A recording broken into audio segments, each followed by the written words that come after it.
Woody Hayes Quaker Stadium in New Philadelphia as we get ready for the second game of the first weekend of the high school football season as the New Philadelphia Quakers host the Canton Central Catholic Crusaders. I'm Scott Robinson along with Chuck Rest, and Chuck, the Quakers have a lot of holes to fill, but it sounds like from their early scrimmages, they're finding some people for those spots. Oh, I think so, and I know Coach Dennison has spoken a couple times, about last year's team was able to blow a lot of teams out, and a lot of these kids got a lot of, second half experience, but it's still varsity experience. And you see, like you said, 10 out of 11 need to be filled on offense. They do have some defensive kids coming back. Brand new season. I know it's, kids are a year older and stuff, but, just talking and listening to people, Canton Central is going to be a little more improved because they played a lot of young kids last year. I'll tell you, Scott, for an opening game, I think this is going to be a heck of a football game. We'll come back and talk to the coaches in this one in a moment, so stay with us here on the Chibos pregame show on Big Time Sports. And back on the Chibos pregame show with head coach Matt Dennison of the New Philadelphia Quakers. Coach, no secret, you got a lot of holes to fill, but so far you've found people for those slots. Yeah, our guys that are new have really stepped up to the plate and done a real good job, and we're happy with the way they've progressed, and they're excited to get out here tonight and prove what they've got. How big was it for you last year that you were able to get ahead in some games? And these guys, even though they weren't starters last year, they did get a lot of experience. Yeah, a lot of these guys that are new starters got a lot of playing time. A lot of them were spot players when the game was really tight, and a lot of these guys got a lot of playing time later in the games. They played good 2 quarters of a lot of games, so I think that pays off.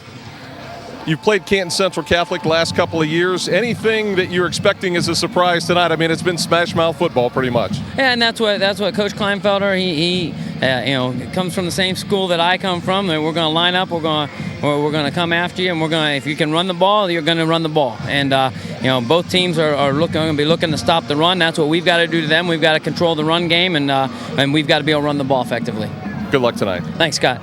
Head coach Matt Dennison of the New Philadelphia Quakers. We'll have a special guest coming up on the Chibos pregame show in just a moment, so stay with us here on Big Time Sports. And back on the Chibos Coaches Corner Show, we have some honorary coaches with us tonight. It's a new tradition they've started here at New Philadelphia, and Tom Yonders and also new boys head basketball coach Chad Spurgeon are the honorary coaches for the opening game here at Quaker Stadium. And Tom, how'd you manage to get this honor? I guess I was just nominated by the committee is the only reason I know. Being a former Quaker maybe had something to do with it. Yeah. How much excitement has this created for you and your family? And it's a big honor. It sure is. I felt like I had a game to play tonight. I wanted to take a nap this afternoon and couldn't sleep. So, how much has the game changed since you actually played here for the Quakers? It's changed quite a bit. This year would have been 50 years that I started my senior year here. The game has changed considerably, but there's still 2 things you have to do, and that's block and tackle. So, it's good to hear that you actually still get pumped up about the opportunity. Even though you're not going to play, you're still ready to play. That's right. Yeah, the mind's willing, but the body may not be, right? That's for sure. Yeah, well, it's good to see you. Chad, let's talk to you for just a moment. And new head basketball coach here at New Philadelphia High School. What's the reception been here in New Philadelphia? It's been a very warm reception. I'll tell you what, I can't tell you how impressed I am and the way the community's welcomed me, and it's a great place to be. So what's on the agenda? Obviously, you got to sit through football season. You got to be a little antsy to get to basketball season. Sure. Right now, we're gonna, we'll work in the preseason some with the boys who aren't playing a fall sport. But to be honest, we're gonna enjoy football season. I'm looking forward to it, and great stadium, great team, great coaches. Really happy to be here. Well, we look forward to working with you. Thank you.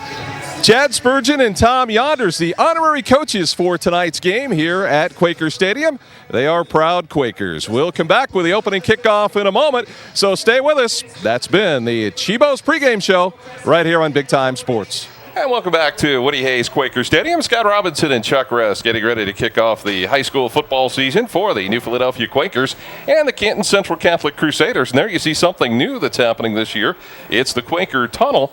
And tonight there are couple special honorary coaches, Chuck. And this is something they've just started this year, and it's going to really be very popular, I think. Yeah, I will give kudos to Mr. Ed Leggett, our assistant principal. He really thought that we needed to do something for our student body, get them excited about the football season. In fact, get them excited about school. And they started coming up with this. Our kids in the community, or our kids in the school system, everything you see tonight, along with the music playing, the way the tunnel comes and everything, that's all with our kids doing. Our student council, just anybody interested. something neat right here to do. You can see the band's leading the team out through, but we're trying to get some school spirit back into New Philly, and just a great way to start. Great night for football. And the honorary captains, you heard a little bit from them earlier on the tonight with Tom Yonders and also Chad Spurgeon, and they certainly, it's a big honor as you see the Quakers come out onto the field for the first time through that new tunnel. And that's certainly a nice touch to see these teams go to those kind of things. That does add a little something to these games. Sure it does. It makes the fans, get up on their feet a little bit and get excited about, what's going to happen tonight. And like you said, Tom Yonders, Chad Spurgeon, Chad, our new head basketball coach, just come in this year after a very successful 3 or 4 years at East Canton High School. And Tom Yonders, who's been a great booster for New Philadelphia for, I'm sure, over 30, 40 years. And with both of his boys graduating from New Philly, I think this is something special for him. And, of course, Jay is here with us today. And, of course, we got Jay Yonders on stats, so I guarantee you right now he won't be more than 10 to 15 yards off on anything he does. It is early. This is kind of our second preseason game as we get ready to go here with the kickoff for tonight's contest. And, you've coached for a long time, Chuck, in these things. There's butterflies no matter how long you've done this. The first game of the season, that's always a special time. Well, it is. There's always butterflies. It's always nice to have kids, a lot of kids coming back, from last year's team. Coach Dennison, it seemed like, he was pretty calm when we when we talked to him and right before the game and stuff, which you don't usually see a lot, especially with this group of kids he's got here coming back this year where he's replacing so many kids on offense and defensively he does have a few more kids coming back. Canton Central coming in. I think Lowell Kleinfelder's trying to get the old Canton Central back here. Philly and Canton Central had a rivalry gone there for many years, back in the 80s and 90s. And here the last couple of years hasn't been much of a game when they've played. So I think Coach Kleinfelder's pretty much told his kids that, they win this one, they could be up for some good things this year. Well, Joey Clark is going to kick it away for the New Philadelphia Quakers. And among those back deep for Canton Central Catholic is Norman Beckton. And we get ready to go here with the Crocker's Bar and Grill kickoff. Stop in and see the gang at Crocker's Bar and Grill, 236 South Tuscarawas Avenue in Dover. And we are just about underway as a kickoff taken at the 1, out to the 10, the 15, the 20, straight up the right side. Nice move made there, and a touchdown saving tackle made there by the Quakers' Caleb Valeka as a nice return by Norman Beckton. Well, I'm sure that's not the way Coach Dennison wanted to set up things where Canton Central is going to start on the 45-yard line. You will see, like I said, back with Canton Central, the old Lowell Kleinfelder, you're going to see the option a lot tonight, and I think that's going to be a key for New Philly is they're really going to have to contain the option. You may not shut it down every play, but you're going to have to contain it. So they'll come out with Drew Pollock at quarterback, A.J. Batista, and Devin Green in the backfield, and Green will have the first carry, and he's taken down in the backfield. Nice play made there by the Quakers. Should have been Dakota Hill, I believe, was on that play for him. So a loss of about 3. It'll be second down and 13. We're going to see a lot more running the football than the Carrollton-Dover game, I suspect. I bet you will, yeah. That was a long football game last night. I think these two teams are going to have to establish themselves, and when you're a coach, you establish yourself with a ground game. So Pollock under center, second down and 13. The handoff just ahead barely got to Batista, and he'll get back the lost yardage plus another 2. We'll call it a gain of 5, and it'll be third down and 9 out near midfield. Like Dylan Barbie in on that stop for the Quakers. Across the line for the Quakers, you've got Dejon Dansby, Dakota Hill. You've got Zach Geib, Seth Harrison, and Brady Natoli at the linebacker spots. The line is Brian Lawver, Dylan Barbie, and Josh Heater. And the cornerbacks and safeties, Nick Witham, Ben Lawver, and Caleb Valeka. They may get tested this time here on third down and 8.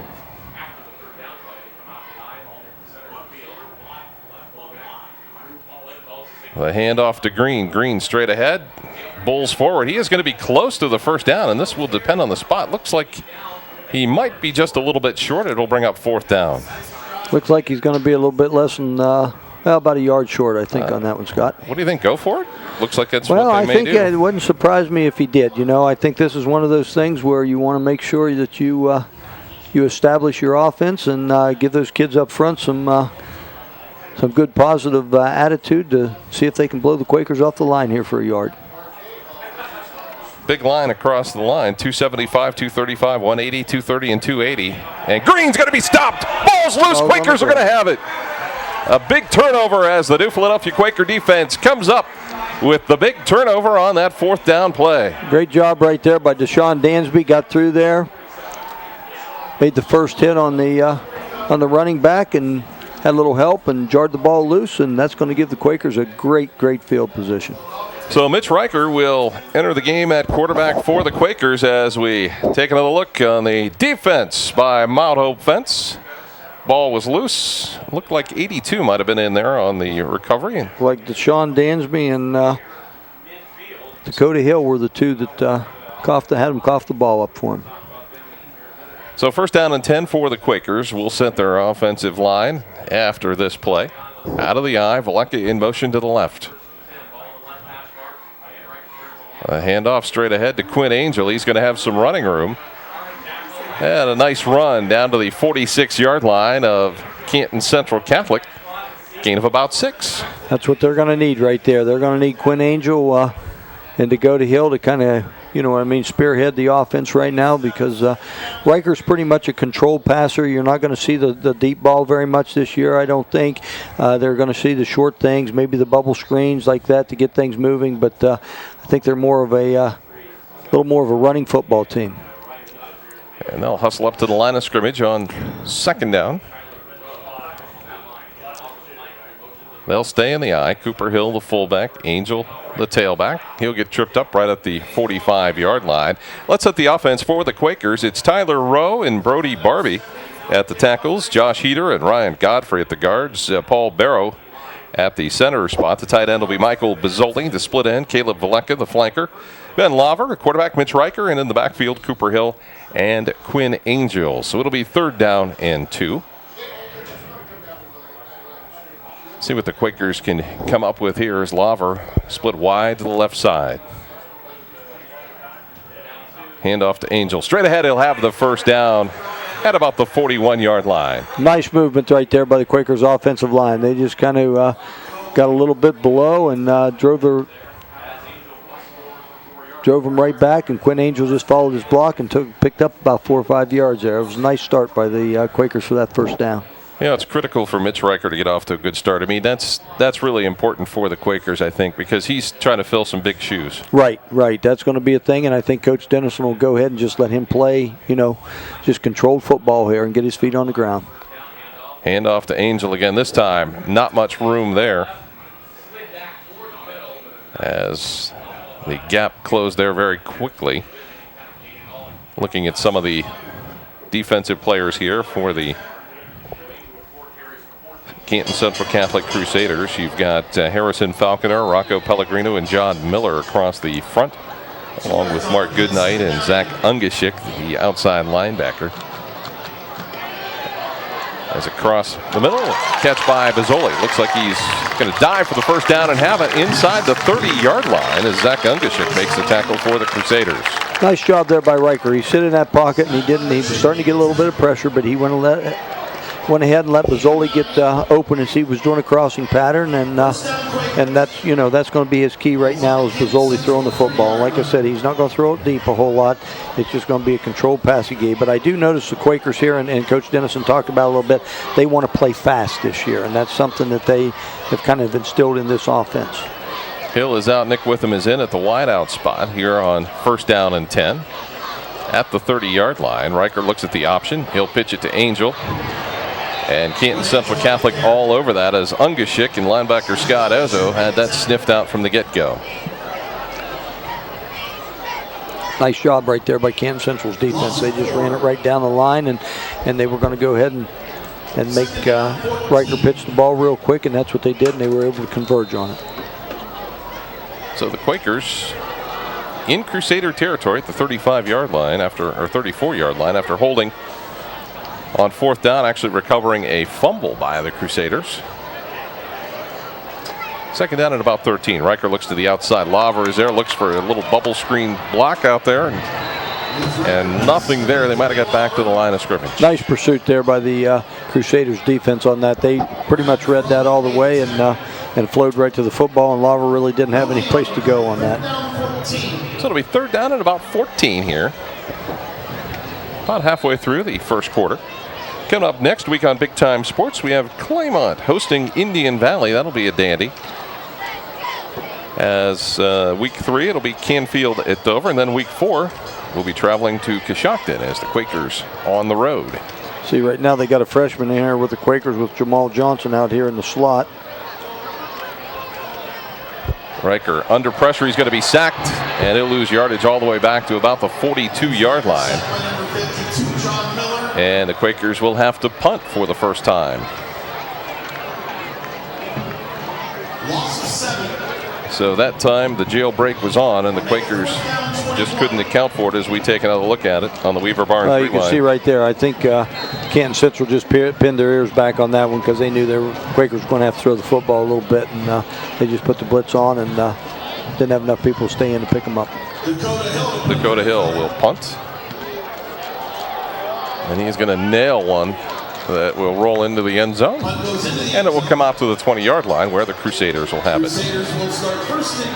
Well, you know, two pretty good offensive series for both teams to start out tonight. Both of them moved the football a little bit, but ended up defenses, you know, won the battles before anybody got in the end zone. So that, you know, that's a little positive for both head coaches to see that they can move the football. Hey, we want to say thanks to Texas Roadhouse. They brought the Mr. Armadillo, Andy the Armadillo, and our friend Susan from Texas Roadhouse stopping by to hand out some goodie coupons and a lot of good stuff for the fans here at New Philadelphia. So we appreciate that from our friends at Texas Roadhouse. They're on the first down carry by the Crusaders. That was Devin Green, gain of about 3.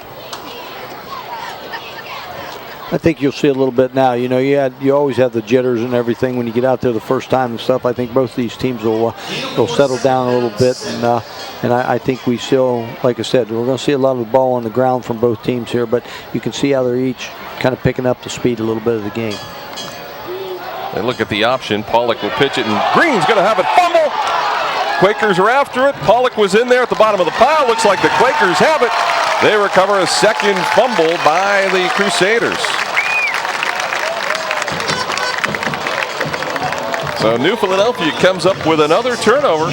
Picked off the ground there by number 56, Josh Heater on that one. Let's take another look. You can see just a great job by the Quakers. Look at the defensive line, how they're just running right down the line. Made him pitch the ball. Nice hit right there by Brady Natoli and put the ball up, and I think Heater was the one that recovered the fumble, putting New Philadelphia in great field position here in the second series. It was, in fact, Josh Heater coming up with the fumble recovery. You can see him coming in there right at the very end of the play. And the Quakers with great field position at the 20-yard line. Riker will start this drive under center. The pitch to Jamal Johnson. He's not big, but he's quick. Yes, he is. He's got that little bit of burst of speed, and I think he's got really good vision for a freshman to be able to see the hole and kind of get through it. So Johnson will pick up about 4 yards on his first varsity carry.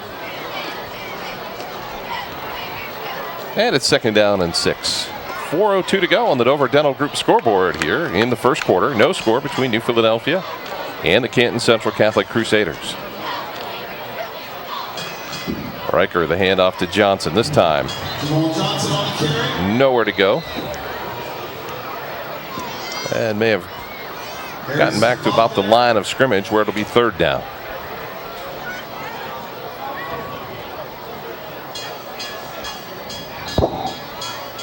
So New Philadelphia really, what's the advantage, Chuck, of trying to up-tempo the game from with the Quakers? Well, I think what he's looking at right now is, with the up-tempo of this, is to start wearing teams down early. You know, so it's going to pay off for him in the second half. So out of the eye on third down and 6. A handoff straight ahead. And nice carry down to about the 11-yard line. Cooper Hill just went straight ahead on that one and went ahead and picked up about 5 yards on that. I think another thing is too that you know, a lot of times depending on how defensive coordinators, you know what I mean, get their signals and everything in. If they want to take a little bit of time to get it in, I think that's another reason that he's picking it up here a little bit to make their defense and hopefully catch them off balance a little bit. So Quaker's going to go for it here on 4th and 1. Riker straight ahead. Looks like he's got it inside the 10-yard line. Well, we're going to see who puts it down. He might be only at the 10, Scott, so it's going to be very close. Yeah, I thought he had gotten a good push ahead, but apparently the defensive right about on the 10-yard line. Well, I think we might bring the chains out on that one. You know what? I think that's going to be short because the way it's going to be very close. Yeah, I think you're going to be very close on this, and I'm going to let you make this call since you got one game under your belt already. Oh yeah, we had a lot we had to call last night. Yeah.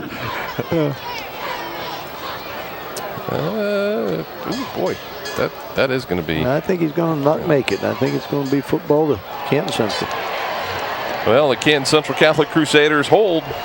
Yeah, they just dodged a big bullet on that one. So, you know, now it's defense for the Quakers to turn around. I mean, you know, we've had 3 series here, and we've only got 2 minutes and 2.5 minutes left in the first quarter. So not many passes in this one so far. Not many passes. So 2:35 to go here, first quarter. No score between the Quakers and the Crusaders. Crusaders so far have shown a tendency to cough it up. Yes, they have. And 2 times here already tonight. Quakers have taken them to the woodshed a little bit here in this first quarter. And Green will gain a couple of yards before Valeka, Laver, and company get in there after him. You know, you never know, and you might want to look early, and I may be jumping ahead, but you know, the way things are going right now, the kicking game may end up really being a key factor in the football game tonight. And of course, the Quakers have been pretty solid at the kicking game. Joey Clark stepping in this year, and certainly that's always a key factor in any game. And you can see they're starting to warm up a little bit. You know. Yes, they are, because you get down there a couple times, and I know Joey's got a leg on him, so you know, you just never know. Everybody wants to keep loose here. Pollock rolling to his right. Takes a big hit, and that pass is short.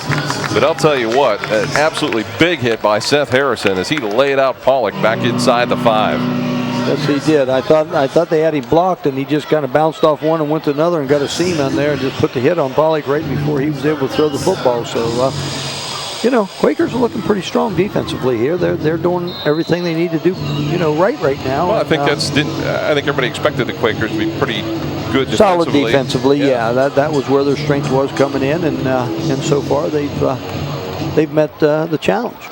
So 3rd down on 7 on their own 13. Let's see if they just try to play a little bit of field position here. As Green straight ahead. He'll be short, and this time Central Catholic is going to have to punt the football as they're short of the 20-yard line. Dakota Hill making the stop for the Quakers. Even though it was a gain of 6, it's 4th down and 1, but I don't, you know, at this stage. No, I think at this stage you might want to punt it away. Don't give the Quakers too many times inside their own territory. They're going to capitalize here pretty soon. So Ben Laver will drop back around the midfield stripe here as Canton Central Catholic will kick it away. And I think the Quakers a little unsettled. They're going to take a timeout. That'll give us a chance to tell you about Miller's Clothing and Shoes in downtown New Philadelphia. From suits to work boots, try Miller Clothing and Shoes in downtown New Philly. Marty Miller's got a team of all-stars like Hager, Lee, and Wrangler jeans. And for your feet, it's Hush Puppy and Red Wings shoes. And you can complete your wardrobe with Carhartt, Van Heusen, and Arrow. The best is at Miller Clothing and Shoes. See Miller Clothing and Shoes today in downtown New Philadelphia. And also, if you're hungry, stop by Gary's Italian Market and Deli at 810 North Tuscarawas Avenue in Dover. It's the Big Time Sports Special from your friends here at Big Time Sports. It's Italian sub with the works for $3. And tell them the Big Time Sports sent you in. That is the Big Time Sports Special at Gary's Italian Market and Deli on North Tuscarawas Avenue in Dover.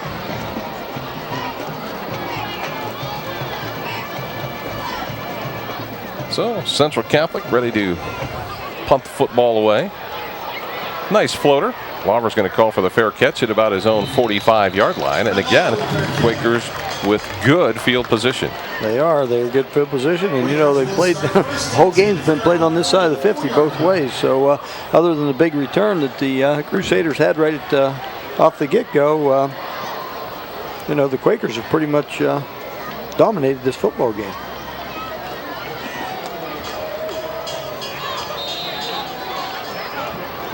So first down and 10 for the Quakers.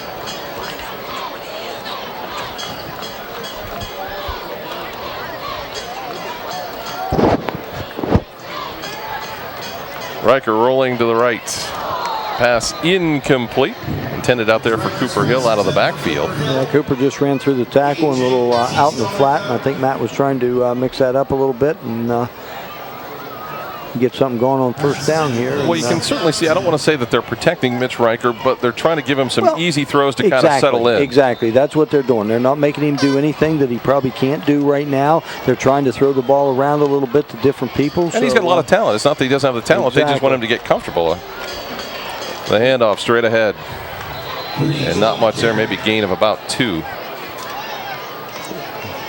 That's the only negative thing I guess you have on first down. If you throw the football and don't complete anything, now you're at 2nd and 10, and that puts you in a whole different situation. And Quinn Angel is down with a maybe twisted ankle. The way it looked, he's kind of hobbling around a little bit, and Jamal Johnson will come in.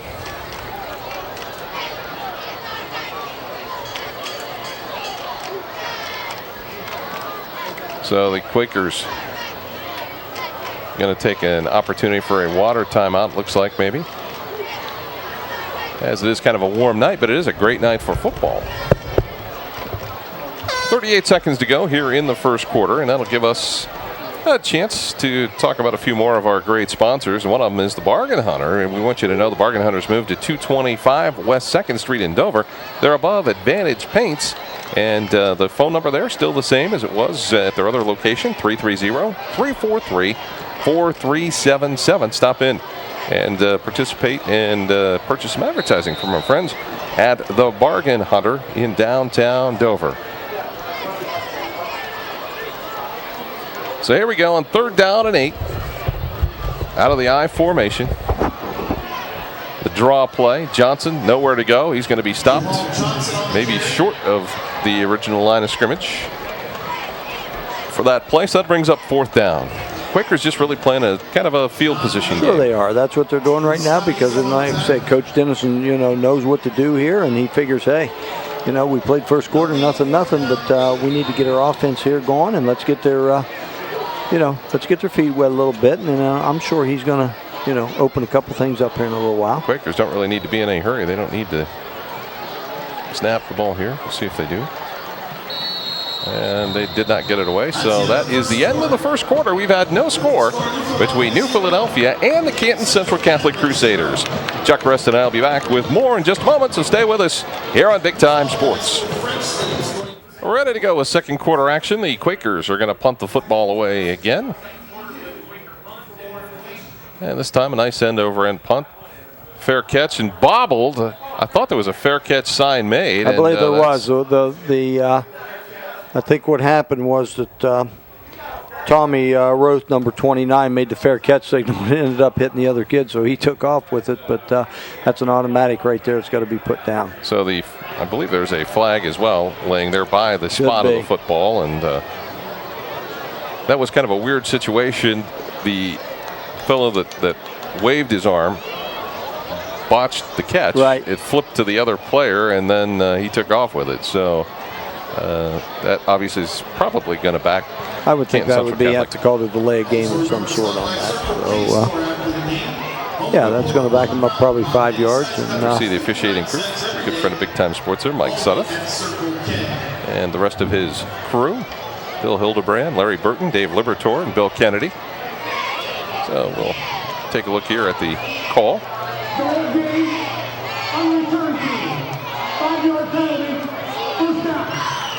You are correct. It is a 5-yard penalty for delay of game. And that will make it first down and 10 for Canton Central Catholic back at their own 14-yard line. Ball just across their own 14-yard line. So the Crusaders come in with a 2 wide out set.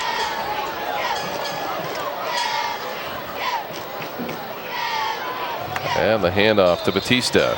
And he'll get a couple of yards. I will say one thing right now, the Crusaders have tried to run the offset I option, and they've tried to, that time right there, they were just in a straight I backfield with the option, and Quakers are pretty, playing pretty good defense and controlling their man, containing their man, and getting off of them, and that's one thing Canton Central has, that's kind of forte of Low Kleinfelder's team, is be able to run the option, and Quakers have contained it pretty well tonight. 2nd down and 7. This time, Green taken down right at the line of scrimmage. And a great defensive play there by the Quakers. Zach Geib stepped right in that hole right there where they're trying to run a little bit of counter back off of it. And he just stepped right up at the line of scrimmage and made the tackle. So 3rd down and 7. At their own 17-yard line, the Crusaders have not really effectively moved the ball, at least here in this first half. You're right, Chuck, that the Quaker defense has been very solid here in the first quarter. As Batista will get out near the first down. Looks like it's going to be close. This one might call for the old measurement. Yep, looks like we're going to be close on this one again, Scott. Someone was going to look at this as he made it. That's that's it. Or not. He's going to measure, I think, on it. I don't know. It depends on what they're set with it. And they're going to bring it out. Chain Gang says it's going to be 4th down. We'll see. Well, that chain gang's been around for a long time, so they may know. Going to be short by probably not much. Nope, first down. First down. We had a bad angle on it, so yeah. You just, it was a bad angle for you. That's what it was. There we go. As you get a good look at Matt Dennison. I want to thank Dennison T-Shirt Shop there for the eye on the coach. Brought to you by the fine folks at Dennison T-Shirt Shop. So see Matt Dennison into the game here in this second quarter as the Quakers on defense here. Out of the eye, the quick pitch to Green. And the Quakers doing a nice job there. Zach Geib again busted up that play. Got some help. And no gain. It'll be 2nd down and 10. Nice job there. Gabby's really stepping up right in there from his linebacker position and holding his own right there at the line of scrimmage. And like you said, Canton Central hasn't done a whole lot, offensively. Quakers have stepped up and played pretty good read defense with them. And I'm afraid, for them to get anything going, they may have to put the ball in the air a little bit and back these linebackers up for the Quakers. Everybody's packed in there pretty tight. You've got about 8 guys within 5 yards of the line of scrimmage, and Pollock is going to bring it out to the side, and a nice catch and run by Norman Becton, 6'2", 180-pound senior, and you called it. Well, I thought, looking at it and knowing what's going to do, and I know Coach Kleinfelder isn't one to put the ball in the air a whole lot, but I think that the Quakers were sitting in there with their 3-5 defense, so they got 8 guys up front right now, and they're not, Canton Central's not moving them off the ball a whole lot, so they were going to have to do something to get those linebackers a little bit soft so they can start moving the ball by running it. So 1st down and 10. Out at the 45-yard line. Pollock under center. In the eye, straight ahead is Green. Green bumps into one of his linemen and then gets wrapped up pretty quickly there. Geib is there again.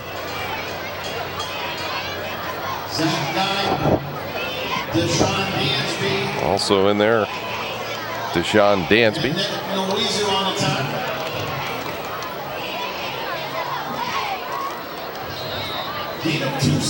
So after the gain of 2, it'll be 2nd down and 8. Something we haven't seen, and I'm not sure but I got a feeling Canton Central's, they got a little bit of speed probably on their wideouts or anything here. Pretty soon you might, come back with a counter or reverse with them to see what happens. The handoff straight ahead this time to Mark Goodnight, who was one of the leading ball carriers for them last year. Not much there. Back to the line of scrimmage. It'll be 3rd down and 8. There aren't too many secrets about the Canton Central Catholic offense. No, there isn't. They pretty much know what they want to do with it, and everybody that goes against them pretty much knows what they're going to do too. And like you said, you talk about breaking down. I'd have to think that in a year's time they're probably 80% run and 20% pass. I think they threw it 57 times all of last year. 3rd down and 8 at the 47-yard line. And the backfield moved. I think that's going to be a 5-yarder here against Canton Central Catholic. 28 leaned forward towards the line of scrimmage before the snap. Well, that's going to put them in a little bad situation now where they're going to have about 3rd and 13 on this. So I would certainly think that you might look for, and of course as a defensive coach, you're going to look for a draw or a screen, you know what I mean? But it's pretty much, if you don't throw the ball down the field really effectively, 15, 20-yard area, you always try to pull something like that and hoping they'll break a tackle or something and pick up some good yardage on it.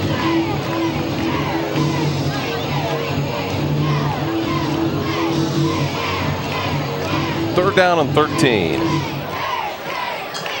Becton down to the right of your screen, and certainly has been pretty effective. This time it'll go to Green. Green is going to have the first down at about the Quaker 43-yard line. Well, there was that little screen back to the backside as they had the tight ends and everybody going the other way, and brought the tailback out and to the right flat and with his lineman and ran a screen back this way and picked up enough yardage for a first down. Hey, we also want to tell you about Crocker's Bar and Grill. They've got expanded hours during the football season. The kitchen will stay open until 11 o'clock on Thursdays, until midnight on Fridays. And you don't want to miss the Ohio State opener against Marshall coming up this coming Thursday. They'll have pizza and wing specials for the game. It's 236 North Tuscarawas Avenue in Dover.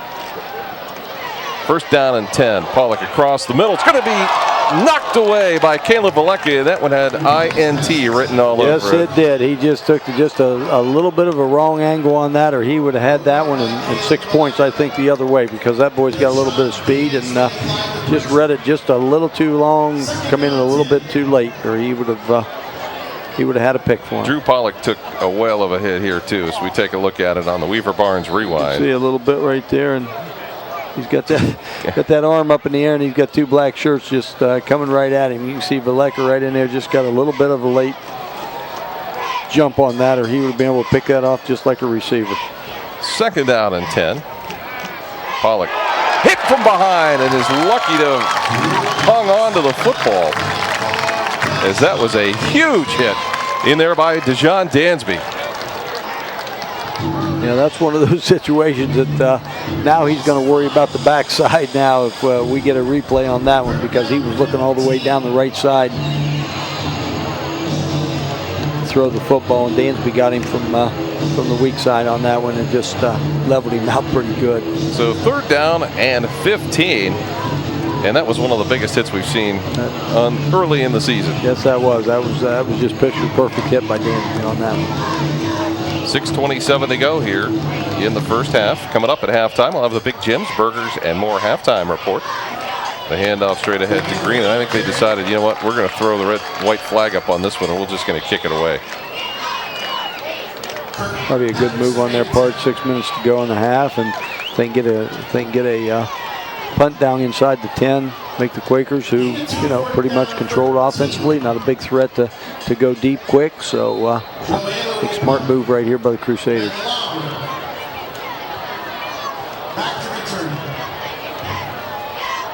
I think they're short of players. I'm going to guess Canton Central Catholic's going to have to call a timeout, and that's what they're going to do. Yes, they are. That'll give us time to tell you about Dover Brake. They pride themselves in providing outstanding customer service and delivery while specializing in everything to do with brakes. If you need some brake work on your vehicles, just give them a call. They're located on Route 21 north of Strasburg. Phone number 330-878-5951.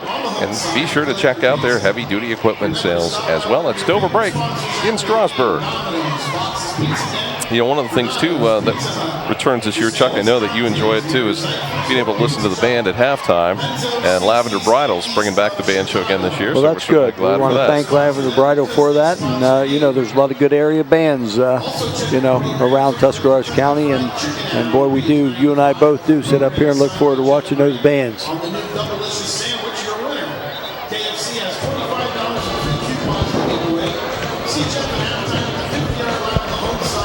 So 4th down and 13. Ben Lawver will drop back to receive the punt for the Quakers.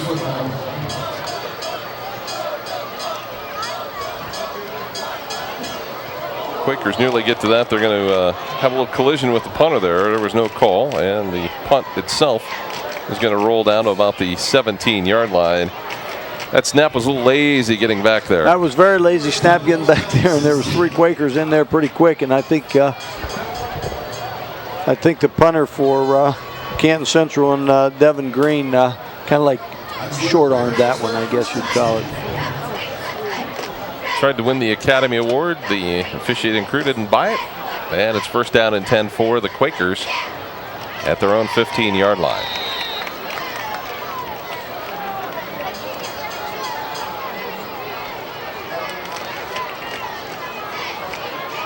So 1st down and 10. And there is nothing going on there as that play got blown up and a whale of a hit taken in the backfield. Just nice job right there by the Crusaders on that one. They just went, you can see here on the replay that they just didn't have much to do there. It looked like the offensive line wasn't even in existence right there. So I think that might get looked at a little bit at halftime. Jamal Johnson, the tailback, here on 2nd down and 13. And we're going to get a penalty flag. So the Quakers get backed up a little further. Look at that. You got 4:56 on the clock. Got the Quakers pretty much backed up to their own end zone, you know. Canton Central look here, even if they can hold them right here on this, they'd still have a little bit of time to, and probably pretty good field position. But Quakers just trying to get a couple of 1st downs to get out of that's what they trouble. need to do. So 2nd down and 18. They hand off to Johnson, and he's got nowhere to go. He's got nowhere, and the main thing right now for that young man is to protect the football. That's going to be the key right there. That, and somewhat protect himself. He's really not that big, and some of these fellas from Canton Central Catholic they get some large bodies across that interior line. You look at him at 5'6" and 150, and I think that might be 150 with his uniform on. They'll spread him out to the left side here and leave Cooper Hill in the backfield. Riker's going to take it himself. Quarterback draw out across the 10. Just got some room basically to punt the football here. Well, I think Canton Central now should get the ball back here probably with about 3:30 or so left in the half, and they got 2 timeouts, and if barring something dumb happening, they ought to get pretty good field position. 4th down 15. To Dakota Hill. So Dakota Hill ready to kick it away for the Quakers.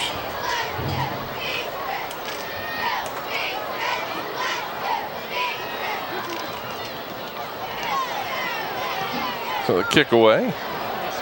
Be fielded back at the 48-yard line. And Ungashik comes to the right side. The fence is set up. He's down to the 25 and down to the 24-yard line before that tackle made by Dakota Hill. Nice job right there. Way to set the wall up by the Crusaders, and just pretty much had the Quakers outmanned on this side, and he was able to, like you said, get down the wall and pick up about, 25 yards after that punt, puts them in good field position about the 23-yard line. And like I said, they still got 2 timeouts left. So best field position Canton Central's had tonight. So the Quakers defense has been pretty solid. They're going to have to really tighten up here. You know, we discussed that a little bit ago. You know, special teams are going to be big. So Pollock looks to the outside. Becton can't hang on to it, and he has proved to be a favorite target of the passing game. I believe he has too, and nice size with him. He's about, nice sized kid with about 6'2" and about 180 pounds. So they get him the ball, and it looks like he's probably got a little bit of decent speed. But, you know, that'd be one of these things here too, Scott, that if they could pick up a 1st down and nothing else, they might even be in range for a field goal before the half. Scott Robinson and Chuck Rest happy to bring you high school football from Woody Hayes Quaker Stadium, New Philadelphia and Canton Central Catholic. No score here in the late stages of the 2nd quarter. The handoff to Green. Green around the right side, down to the 15-yard line. Brought down there by Josh Bixel on that one, but nice pickup on second down by the Crusaders. It looks like a touchdown or two here might be the deciding game, factor. huh? Is that what you're After saying last night's explosion to 77 points on the board, tonight is a little more sedate. A little more football game, huh? Is that what you're saying? The old-time football game. It's a lot more football game right now. Traditional football. Woody Hayes football. Well, it's nice to see a competitive football game. Green slices to the left side, down to about the 7-yard line, still on his feet, tough to bring down. Looks like Laver might have finally corralled him just outside of the 5-yard line. Well, nice run. That's probably Green's really his best run of the night. He got to leave himself a little bit of a seam and was able to cut it outside, pick up an extra 7-8 yards. So now Central Catholic pretty good shape here with first down and 7 and goal to go with 7 yards to go. So Canton Central Catholic really with the first opportunity to score in this one.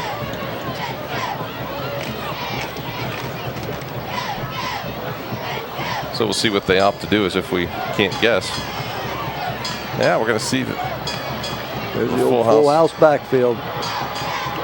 The handoff to Green, takes it around the right side, dives toward the goal line, and he is going to be close. He's in for the touchdown. Well, he just took it out. I think what happened was with him, he saw that there wasn't anything off tackle, so he went ahead and bounced it outside, got his shoulder square, and took it toward the line of scrimmage. Let's take another look on the Domino's Big Play replay. You can see right here with that full house backfield, just with a lead block, another lead blocker up in there, and he saw everything was pounded up inside, so he took it outside a little bit. Good block there on Bexel. He couldn't get off of him far enough. And he just went ahead and rolled it into the end zone. Todd Locke to try the extra point. That is up, and that is good. And it's 7-0. Canton Central Catholic over New Philadelphia with 1:53 to go in the half. And, you know, either team had some chances. Oh, yes, and Canton Central Catholic just happened to capitalize first. I mean, you know, in a sense, like we said, pretty much the first quarter and a half was played, you know, in favor of New Philadelphia, you know, in Canton Central territory. And they just turned around, and Canton Central was patient on that, got a good punt return to start things off, and then, you know, was able to just capitalize on, you know, not an error or anything by New Philly, but just good field position and a good punt return, and that gave them their first score. So 1:53 to go here in the half. Coming up at halftime, I'll have the Big Jim's Burgers and More halftime report with stats courtesy of Jay Yonders, since Chuck forgot his calculator. I did win one though, Scott, for Jay, just in case. Oh, okay. So, you know, but, okay. Yeah, but Jay's usually pretty good with his math skills. That slide rule works out great. Yeah, it works out fabulous for him. Slide rule. Come on, Scott, let's talk about that. Can you imagine talking to these kids today in school about a slide rule? We can use a little abacus, maybe. So Canton Central Catholic gets ready to kick it away here. You know, one thing, Chuck, too, I want to talk to you a little bit about is Coach Matt Dennison made some changes within his coaching staff this season, and maybe talk a little bit about how that changes the makeup of the team as well. Okay. So maybe we can do that here after we get rolling. Locke with the line drive. Dakota Hill's going to pick it up, and he'll return it out to just over the 30-yard line. So let's talk about that, Chuck. How does that impact, or why do you do that sometimes? Well, basically what happened, and you know, being on Matt's staff like I was for a few years, you know, he was always a big believer that we wanted to coach both sides of the football. You know, so that way we got different kids, you got the different places you feel you want to be comfortable. Well, now I think he's broken it down where he sees a lot of you know, the real successful teams have pretty much kind of an offensive staff and a defensive staff. So that way you're not just breaking down your practices in half. You get more reps with your coach. And, you know, if you're not going to be in, I'll pick it up after this play, Scott. All right, first down and 10 for the Quakers at the 30. They trail 7-0. Riker in trouble, and he is going to be taken down back at the 21-yard line. So let's continue that thought. Okay, well, what happens is, if you divide, a lot of times you'll have your offensive practice, for example, on Wednesday, your defensive practice on Tuesday, things like that. So if you've got an hour with the kids, that's all you basically have that week. Well, now when you have coaches that just coach one side of the ball, now they've got an hour basically on Tuesday and an hour basically on Wednesday. And I think that's what Coach Dennison was seeing, that the full fundamentals were not getting taught all the time, and I think that's one of the reasons he went to that. So the handoff straight ahead. Jamal Johnson out to about the 25-yard line, and you have to wonder, you see still Quinn Angel is still sitting on the bench down here on the Quaker sideline. I think he either got popped in the head or got his wind knocked out of him, because you look down there, he's not feeling very good. So, but getting back to that with Matt having a timeout right here. The great thing about it is, and I think anymore you see in high school sports, it doesn't matter what it is, it's hard to get kids to play a sport if they don't get to play, if you know what I mean. The old saying of, hey, I'm just a football player, you know what I mean, so I can be on a team and be a part of something, is one thing. Today's kids, I think, if they're going to do something, they want to be productive at what they're doing. And I think if you notice Matt, and he always has, is try to get as many kids on the field as he can. So, it's really good when you look at 11 players on offense and 9 of them only go one way, or 8 of them only go one way, vice versa on defense. Now when you got your coaches out there, those coaches can coach them up in practice all the time. So I think that was a good move on his part. Well, that's a good explanation. I appreciate you straightening, making sense out of that and kind of explaining it to us. So it's 3rd down and 15. Riker to the outside. It's got Johnson. He's going to have the first down. Out across the 45 to the 47-yard line, and that's the first time that they've really turned the Quaker offense loose. Well, they said right there that's one of the plays that Jamal really likes, and they use that. Timeout Quakers. They use that a lot of times in scrimmages, and I know talking to one of the assistant coaches, that was their thing, that they like to get him out on the corner a little bit. He's got just enough speed that he can outrun that outside linebacker, whatever it may be, and you saw it right there that that's going to be maybe a bread and butter play for them. We also want to thank the Joe Fergus Insurance Agency in Canton. He's a State Farm Insurance Company agent. You can reach him at 330-484-8420. You might remember Joe being a TCC grad, and also do I remember Joey? I sure do. One of my first kids I coached ever at Tuscarawas Central Catholic. Yes, maybe I should let you do this commercial. That's all right. You're doing fine. His office is located at 2635 Cleveland Avenue Southwest in Canton. It's beside the Speedway and across the street from Taco Bell. And the office hours Monday through Friday, 9 to 5. So if you need any insurance needs, if you have any insurance needs, give Joe a call at area code 330-484-8420. And, familiar name to area sports fans and a TCC legend. Yes, he was. Heck of a football player. Heck of a person. Across the middle. Lawver has it out of bounds at the 41-yard line. Play took 6 seconds, and the Quakers have moved into Crusader territory. Gain of 12. 1st and 10 Quakers. Well, that's a nice thing right here that, and we talked about it. The Quakers aren't going to throw the ball deep, but that controlled passing game right there, if you can just get Riker to throw the ball 10, 12, 15 yards down the field and something like that, that's really going to open up the offense for New Philly. 1st down and 10. Riker to the outside, and it's dropped by Johnson. Pass is incomplete. 2nd down 10. So it'll be 2nd down and 10. Still a lot of time for the Quakers here. 40 seconds. You still got 2 timeouts left. If they can move the ball, like you said, 10, 15 yards down the field, even get it in. If you can't get it in the end zone, give them a chance to put 3 on the board and go in down 7-3. Or, win 7-7 here. And like I said, this is a football game right now, and it's, this isn't, I wouldn't say one of these have to score or must score situations for the Quakers, but I'm sure that, it'd help this offense right now if they could put something on the board. 2nd down and 10. Riker looks to the outside. Lawver has it and runs it out of bounds at the far side. The Quakers very efficiently using the field to their advantage. Yes, they are. And I want to tell you right now, Mitch Riker just did a heck of a job right there where he rolled out. He was patient. He let Laver, who ran a very nice pattern on that one, broke it in, took it off the inside shoulder, and then broke it out. And Riker put the ball right on the money for him, and that's exactly what they need right there. So first down and 10. Ball at the 27-yard line. I'm not sure what their distance might be for field goal type situation. We don't really know that yet. Riker looks across to the left side. Johnson's got it down to the 22-yard line, and the Quakers will take, I think, their final timeout. So that'll give us a chance to tell you a little bit more about some of the businesses that are helping to sponsor Big Time Sports this season. One of them is Pangrazio's Pizza. You know that famous Pangrazio's Pizza and Spaghetti? Now has 2 locations. The original in downtown Denison and now at 223 West 3rd Street in the heart of Dover. The Dover location is under new management. They're open Tuesday through Friday at 10:30 a.m. for lunch.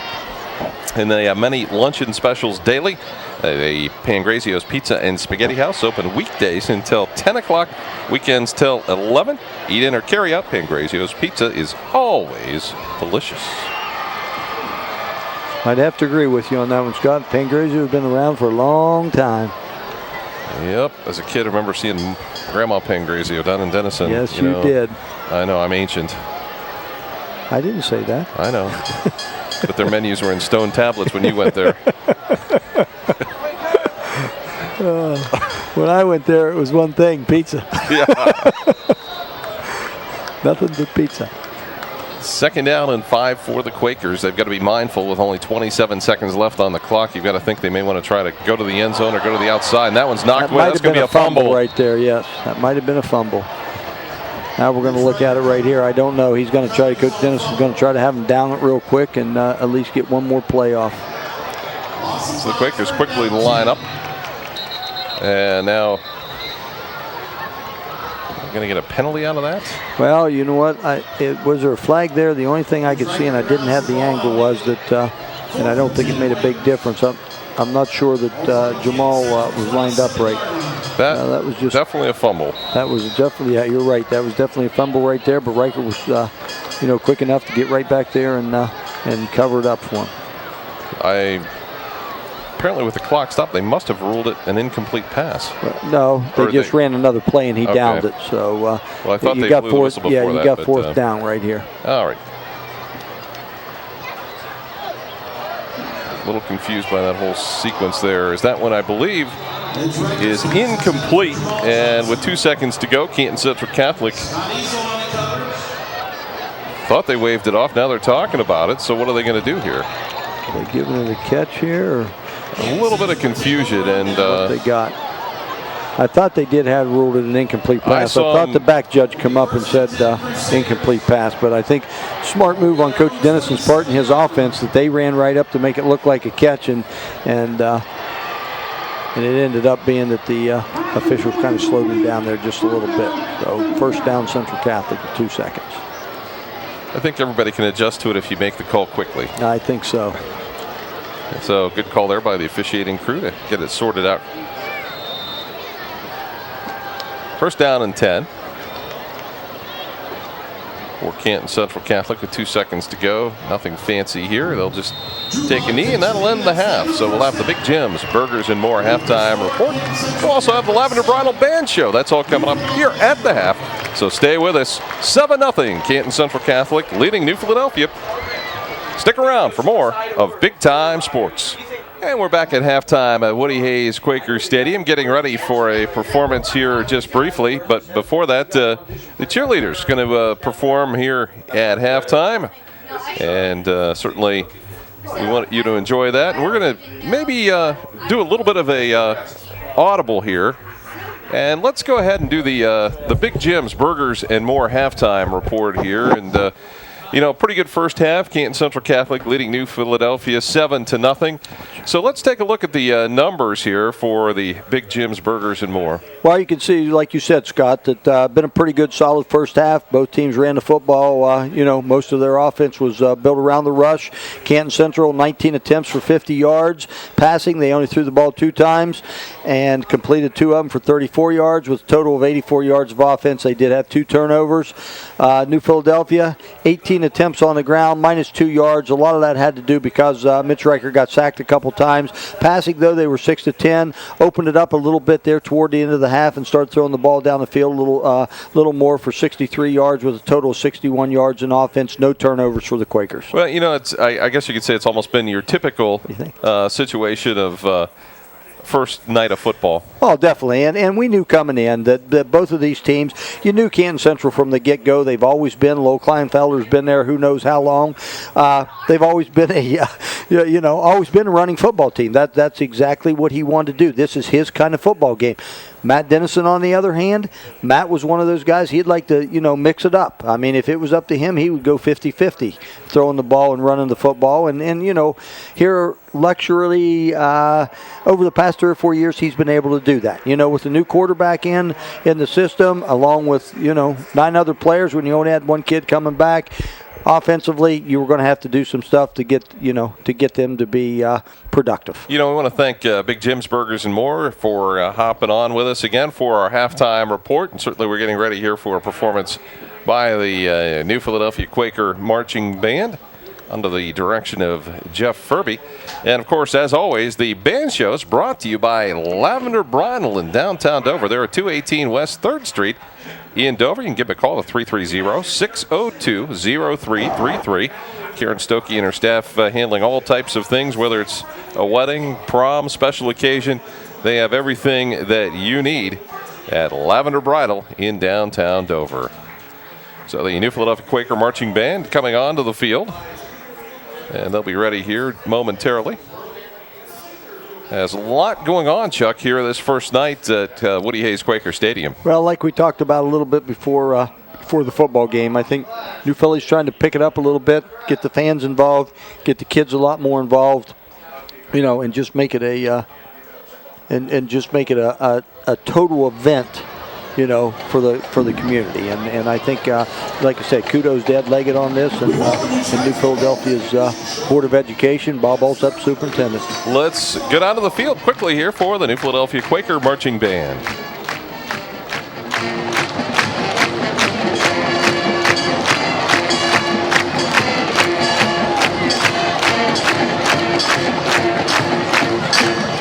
Thank you very much. And now let's recognize our fall athletes and participants from New Philadelphia High School. Beginning on the 20-yard line closest to the band shell, please welcome the freshman cheerleaders with head coach Jessica Felton. The freshman cheerleading squad, give them a hand. Also on the 20-yard line, please welcome the reserve cheerleading squad with head coach Kristen Miller and captains Olivia Powell and Emma Mulvaney, the reserve cheerleading squad. Now on the 25-yard line, please welcome the varsity cheerleading squad with head coach Alex McConnell. Their captains are Alyssa Hartrick and Allie Sterling, the varsity cheerleaders. Now on the 30-yard line, the boys soccer team with varsity head coach Andy Richard. Their varsity captains are Joel Horton, Ernie Trinity, Colin Ruth, and David Marshall. The boys soccer team. On the 35-yard line, please welcome the girls soccer team with head coach Ryan Latuno. Their captains include Megan Walk, Katie McCarran, and Jackie Cornell. The girls soccer team. On the 40-yard line, please welcome the group that just performed for you, the QT Dance Squad, with advisor Steph Jenkins. The captains are Taylor Moreland, SEC, and Preston Goody. The QT Dance Squad. Traversing the band over to the 50-yard line. Traversing the 50-yard line over to the 40 is the volleyball team with head coach Carla Pry. Their captains include Ashley Norman, Dina Fergie, Tiffany Davis, Victoria Moore, Madeline Zuckel, and Maddie Shelley. The volleyball team. Over to the 35-yard line, the girls and boys cross-country team with head coach Bruce Ryle. The boys captains include Zach Troyer, Jeremy Gordon, and Lance Wood. The girls captains include Jessica Ligonowski, Allison Renner, and Morgan Gossett. The cross-country. On the 30-yard line, please welcome the girls' golf team with Coach Natalie Shy. The juniors on the team include Abby Leggett, Hillary Tenrow, Emily Neer, Kelsey Willoughby, Maddie Zontini, and Emily Ricker. The girls' golf team.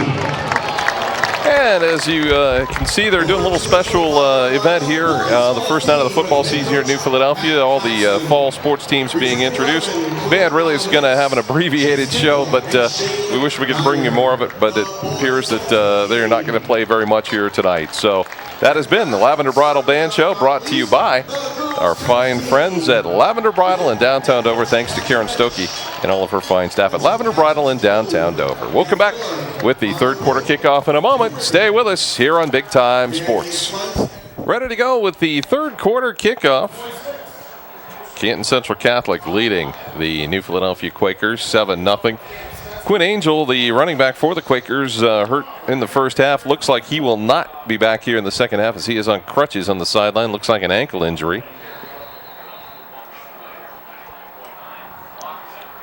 And the kickoff is going to be taken by Valeka back at his own 13-yard line, out to the 30, and hit hard about the 31-yard line by Ungashik of the Crusaders, and that's where the Quakers will have it first down and 10.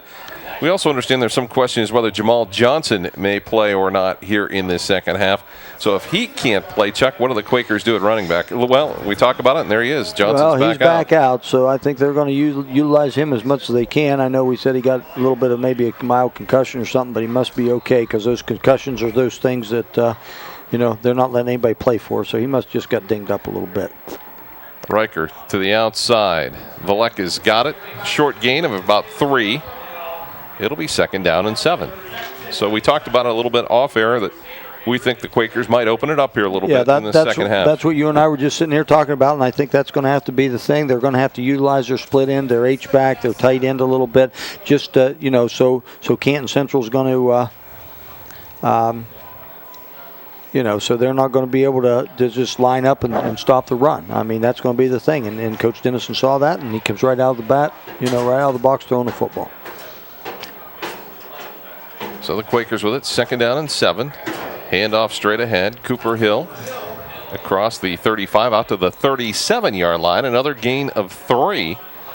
And that'll make it third down and 4. Well, that's the thing you might see a little bit more, too. If Cooper Hill, touching the ball a little bit more, being a senior, being a captain, he's going to have to step up a little bit.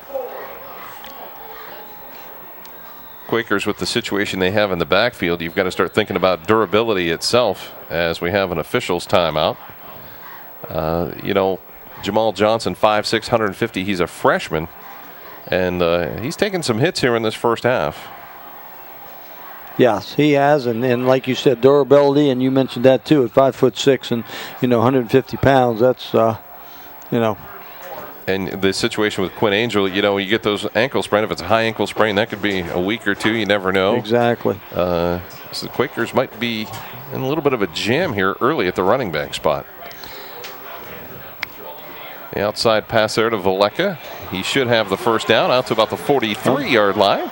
That's going to be a key, too. These seniors are going to have to step up a little bit, and they're going to have to make some plays and get Valeka the football. And you see right now, Scott, we don't have to throw the ball 35 yards down the field to make it. If you can pick up 4 or 5 yards on a passing play, that just is going to end up helping your running game a little bit.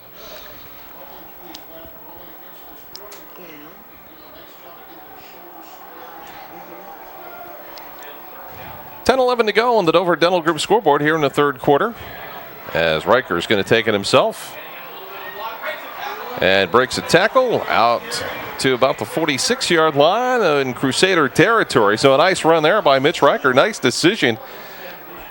And the ball handling in the backfield gets the Quakers another first down. Well, that's something we haven't seen a whole lot of Mitch Riker do, but that's one thing that he is effective at, is running the football. And as long as he can keep those fakes in there and hold that line, he's got an opportunity to make some plays.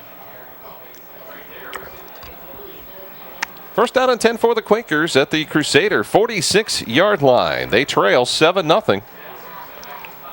A handoff straight ahead to Hill, and boy, there was almost a big collision in the backfield as the Crusaders got through the offensive line of the Quakers in a hurry. Yeah, Riker just barely got that handoff off, so that was a good job by Hill just to hang on to that ball. Second down and 8 after the gain of 2. Quakers will send Valeka and Lawver wide to the right side. They'll come out on the I. Johnson, the deep back. They're going to give it to him this time. Little draw play to the 40, the 35. Straight ahead down to the 32-yard line. Nice piece of running right there by Jamal. He just was able to take that little draw play and hit the seam and just run straight ahead and not try to, jive and juke too much and just picked up another first down for the Quakers. It just looks like the Quakers are starting to impose their will on the Crusaders instead of the other way around. Right. I think that's a thing right there that, like we said, they're going to open it up a little bit but still be very conservative with the football. First down and 10. Riker looks to the left side. Had a man open, short-armed it a little bit. Incomplete down around the 15-yard line. And that was Nick Witham that was down there. Well, the nice thing about it is, even though that was an incomplete pass, Riker stood in the pocket, threw the ball, short-armed it a little bit. But the big thing for the Quakers are right now that it's softening up this Crusaders defense a little bit. Second down and 10. Out of the I formation, Valeka in motion to the right. A handoff to Johnson that time. Little spin move. And to the 30-yard line. The thing about it is he's a freshman and everything, and it's going to take him a few games to understand the speed of varsity football and also, what he needs to do as a running back. He's one of those kids that, he dominated in 7th and 8th grade. I mean, nobody could stop him, and here he's going to have to be a little bit patient. But the thing about him is he's a great kid, got him in class, and he's just one of those kids that is very patient, understands the game of football, which you don't see a whole lot with freshmen. So we have a false start on the Quakers. That's going to be a 5-yard penalty. And that hurts when you're already in 3rd and long. Now it's 3rd and longer. Well, there's a situation I'm sure no coach wants to be in, but I'm sure right now the way Coach Dennison was moving the football down the field now puts himself in about a 3rd and 12, someplace he doesn't want to be. Hey, here's a big-time special from your big-time sports booth buddies. An Italian sub for $3 with a works. Tell them Big Time Sports sent you at Gary's Italian Market in Delhi on North Tuscarawas Avenue in Dover. Stop in, see Gary, get a nice big-time sports Italian sub. As the Quakers not going to gain much there. Maybe have lost another yard as Riker was forced to tuck it. It's good pressure that time by the Crusaders front 4. 4th down, you might as well go for it here. The 35-yard line, 36-yard line of the Crusaders. No sense to punt. You don't really gain that much. And you're down 7-0. Well, I think this is one of these things, too. And like you said, you're in a kind of no man's land territory. You might as well go for it. If you don't get it, it's still not terrible field position to give up. So on 4th and 14, Quakers are going to go for it. Riker looks into the flat. Johnson's gets a block, and they're going to have the first down around the 20-yard line. Great block right there by Caleb Valeka, the senior. He just put just one on him and gave Jamal the chance to get on the corner and pick that first down up. Let's take another look at it on the Domino's Big Play replay. Jamal's coming out across from the crossing pattern from the backfield position. None of the linebackers picked him up. Nice block there by Valeka. And was able to pick up that first down. A handoff to Johnson again, down to around the 11-yard line, a gain of 8. Now you can see right now that the Quakers just got a little bit of giddy up in their step right now. The offensive line's coming off the ball pretty well. Got Central Catholic on their heels just because they've been able to throw the ball a little bit, so it sits those linebackers back, and Coach Dennison and staff's taking advantage of this. 2nd down and 3 at the 12-yard line. Out of the eye. Riker, the handoff to Johnson again. Down to the 10. It'll be 3rd down and about 1. Another good position to be in right here, and it's definitely 4-down territory right now. Quakers need a touchdown here to tie it up. And points are precious in this one so far. Looks like it so far. We're halfway through the 3rd quarter and only have 7 points on the board. So, like you said, early in the game, this could be a 1-touchdown or 1 field goal football game. Quakers are going to be on the road here for 3 weeks, I believe, after tonight, as they'll take a quick timeout. Something that Mitch Riker saw he did not like. And, sometimes you get in situations where you have the wrong people on the field. Maybe you don't have enough people on the field until you get to about the, game 2 or so. Exactly. It does get a bit confusing. And I know you and I have talked because we've done this now for 2 or 3 years together. 100 years? No, 2 or 3. Just come on now. Two things you look at as a football coach, and I think, myself and always have, that you always look on how your team is from the first scrimmage to the second scrimmage, how much they improve, and from the first game to the second game. That to me is, you're going to improve those 2 weeks probably more than you are the whole season, unless you're in a situation where you get kids hurt and you got to readjust and things like that. But if you've got the kids all the way through, those are your 2 weeks. And right now, I think Coach Dennison's looking at this half of football as his first season. So 3rd down and 1 out of the eye. They'll hand it off to Johnson, and it's going to be close. Looks like he may have picked it up, although the chains have not moved yet. Might require a measurement here. So they'll look at it, and they'll say it's 4th down. Well, it looks like he's going to be, about a half a yard short, maybe? That's what it looks like. Well, Scott, here's your chance to be a coach. You're going to go with quarterback sneak and not risk anything? If I got a kid like Cooper Hill standing about 4 feet behind me, you're going to go with quarterback sneak. Quarterback good man. Sneak, and Hill's going to push. And Hill's going to push.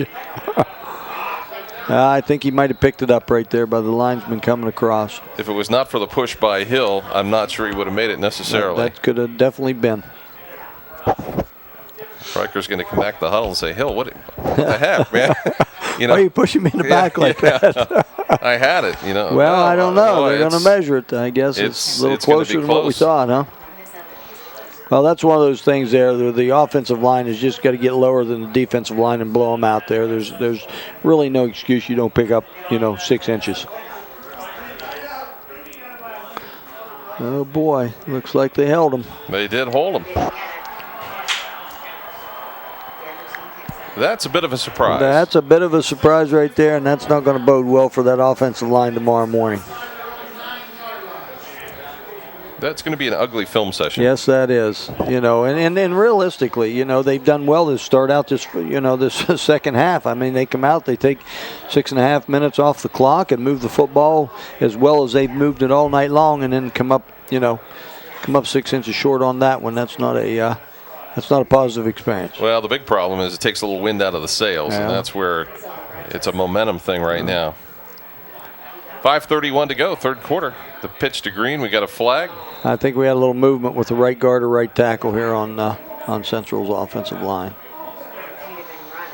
So, Central did turn the ball over a couple times in the first half. And, I see down on the field, I see Andy Armadillo from our friends at Texas Roadhouse. Susan and our buddy Andy down there along the sidelines. So we're glad that they're with us again tonight. Texas Roadhouse bringing a number of certificates and those kind of things over for us. And glad they're here again, as they'll be at selected games of big-time sports all throughout the season. It's just super. People in the community can get involved like that in high school sports. I had Andy's head on earlier tonight. That was quite an experience, actually.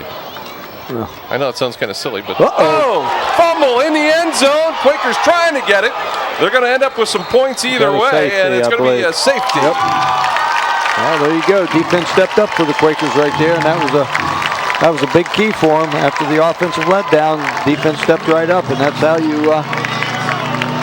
You got to wonder what Central was trying to do there. Well, they tried to run the option, is what they were trying to do. And there was no pitch man. And there was no pitch man because one of them ran up in, and I think the pitch man just kind of ran outside without the football. So Pollock tried to pitch that one and had nobody to pitch it to. Boy, you can go whole season and not see a safety. We see it here in the first game of the season. So it's 7-2. Well, like a baseball score right now. As you see Lowell Kleinfelder talking to Drew Pollock saying, hey, make sure there's somebody back there before you pitch that football.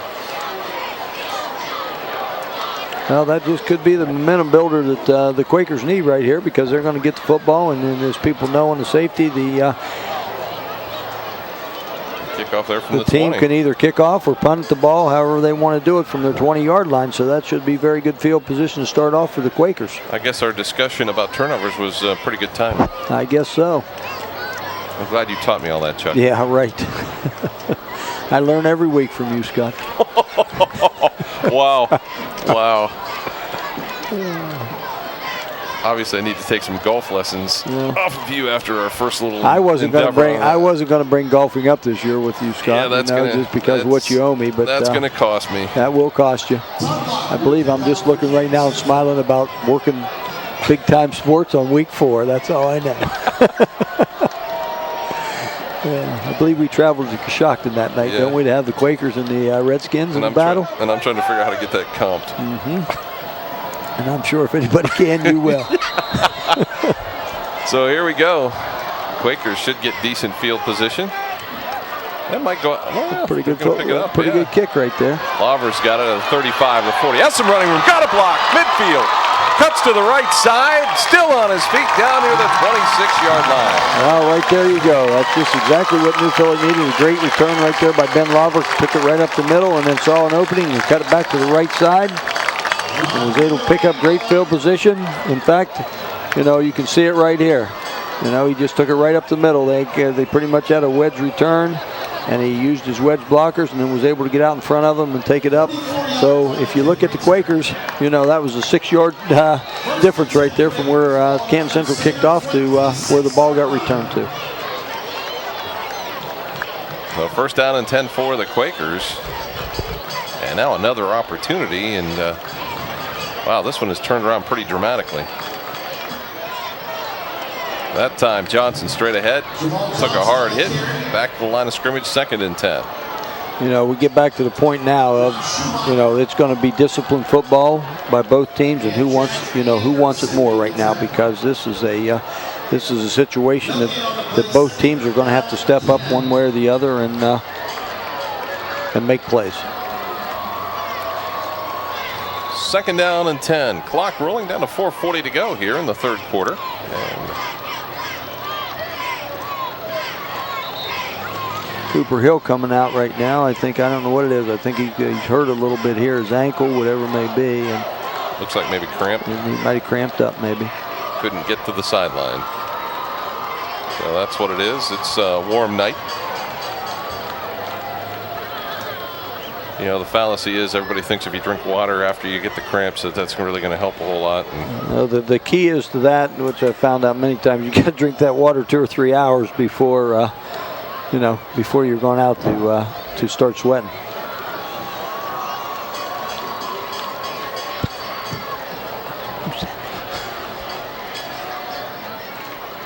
So get a good look at the work there, the training staff for the Quakers.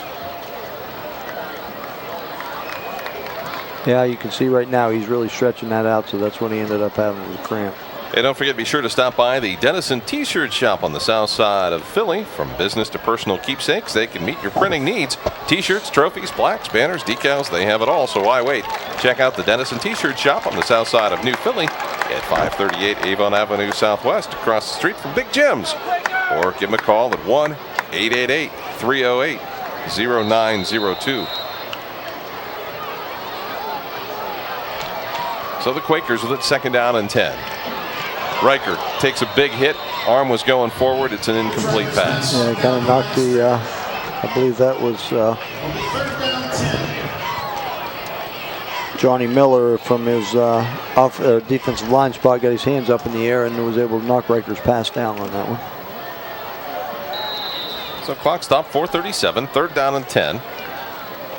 Another big opportunity here for the Quakers, because the way that the Central Catholic offense can chew up time, they may not get a lot more opportunities. You know, that's the thing, and they, they've been fortunate enough to be down here most of the half. So right there's a big play that got him a little while ago. Riker takes it himself. He'll have the 1st down inside the 15-yard line. They just ran that a little bit ago for a 1st down, and with Riker keeping the ball, nice fake on the opposite way, and then turning around and booting the ball back to the left. And nice job by Riker tucking it in. You can see it right here. Taking everybody, blocking down to the right, pulling the guard around. Riker keeping it on the bootleg. Nice block right there. Springs him up to get himself a 1st down. So 1st down and 10 for the Quakers on the near side hash. And Johnson down to the 10-yard line. Tell you what, some of the Quaker linemen got a pretty quick start there. Yeah, I thought maybe they were going to see a flag on that one. I thought maybe the guard kind of stood up there just a little bit, but officials didn't make the call, so nice 4-yard pickup. The score you see is not incorrect. It's 7-2 as the Crusaders lead the Quakers. But New Philly on the move as the handoff inside, nowhere to go there. That's Dylan Barbie, who's filling in for Cooper Hill, who's just coming back into the huddle right now. Barbie tried to run a little fullback, possibly trap or fullback lead play up in there.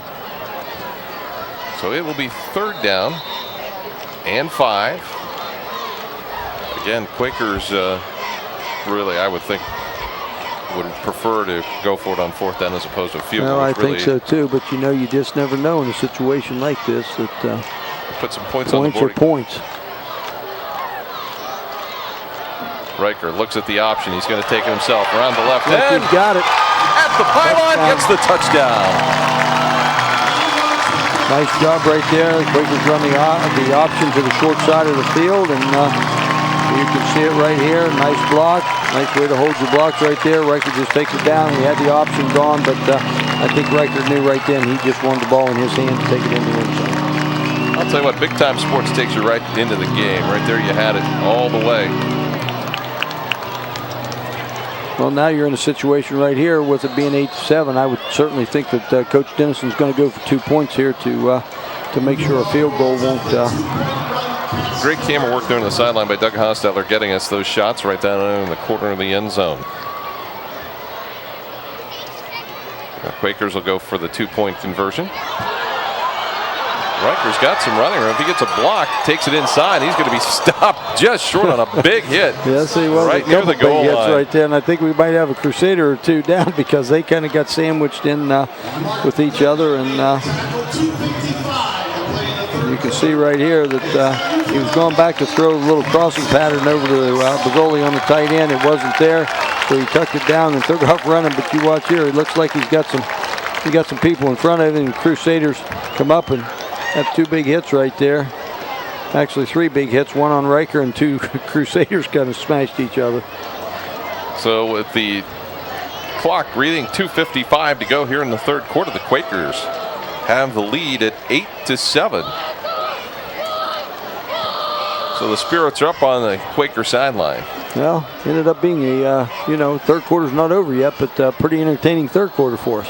Absolutely, as New Philadelphia in charge, and a night and day difference from last night's game that we saw that was just simply a blowout to the one tonight. Right. It's been a pretty solid football game with two pretty solid football teams. Coming up following the game, we'll have the Texas Roadhouse postgame show. We'll also be naming a Manor Restaurant MVP. So that still very much in doubt. Could be decided here in this final 2:55 of the 3rd quarter and the 4th quarter.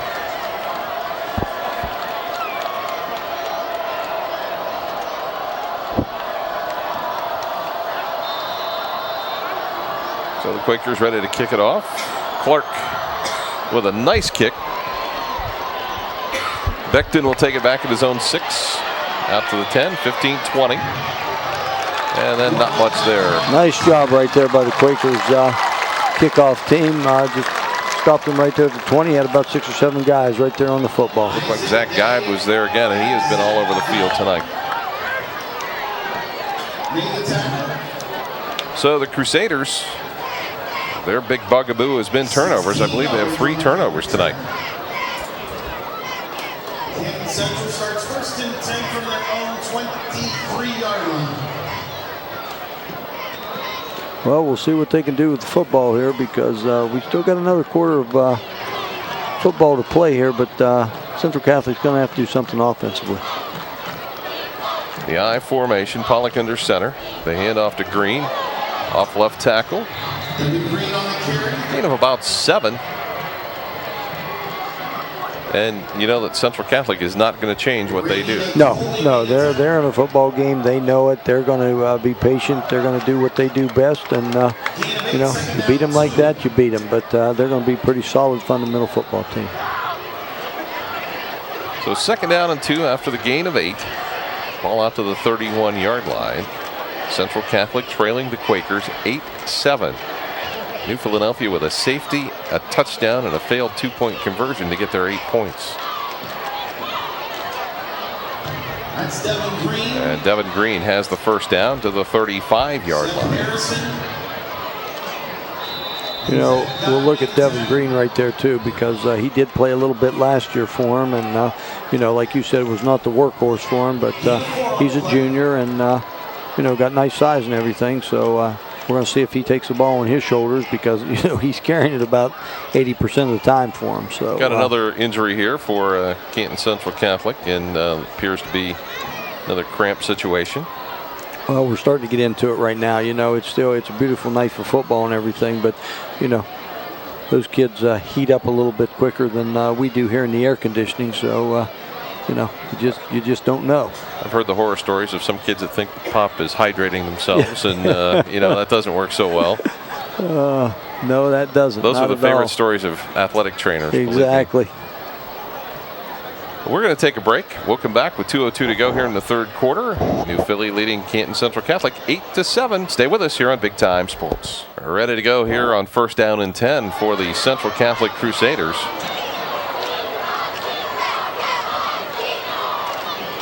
And again, the handoff to Green this time.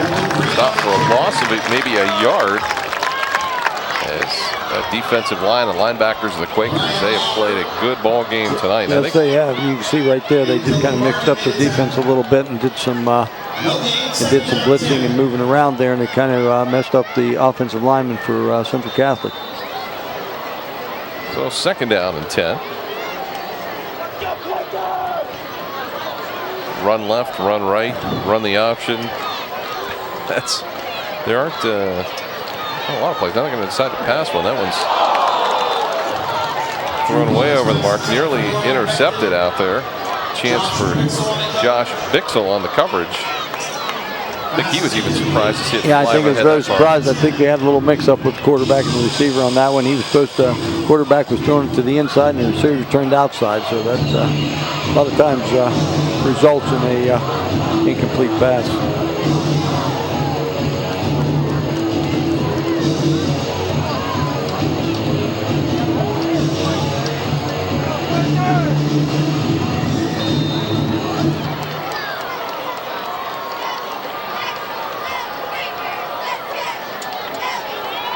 Pollock drops straight back. Got a man across the middle of the field. It's incomplete. Flag is down, I believe. And temper starting to get heated a bit.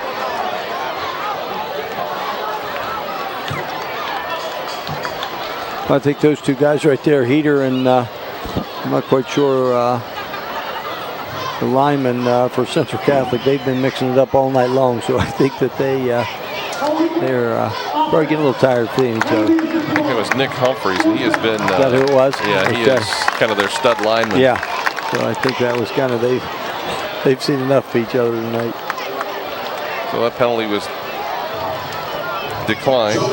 And Central Catholic will punt here with 1:08 to go, third quarter. Scott Robinson and Chuck Rust with you from Woody Hayes Quaker Stadium in New Philadelphia. Next week, it's Indian Valley at Claymont.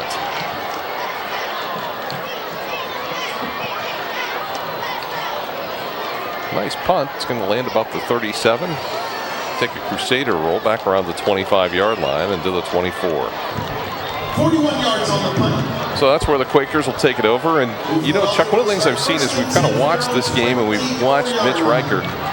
He's starting to take charge and feel a little more comfortable. Yes, you just get the sense that he's trying to do a little bit more here in the second half. Right, and I think, too, a lot of times, you know, that had to do, and we talked about it in the first half a little bit, that he wasn't going to throw the ball a whole lot. You know, they were going to try to put the running game together, and then when it wasn't, you know, gone the way Coach Dennison wanted, then he was going to have to throw the ball. Had a little bit of success right there before the end of the half, come out the second half, and kind of looks like, I wouldn't say a different quarterback, but he's kind of, you know, been able to do some things he could do. Well, it looks like he's grown up a little bit in this game as the game's going on.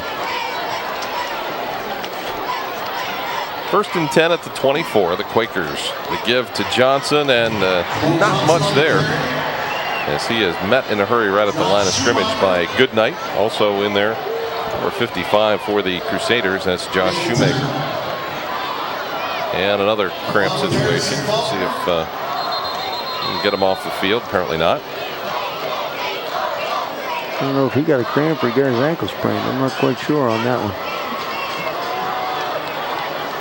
Well, we appreciate his effort to move off to the sideline. 2nd down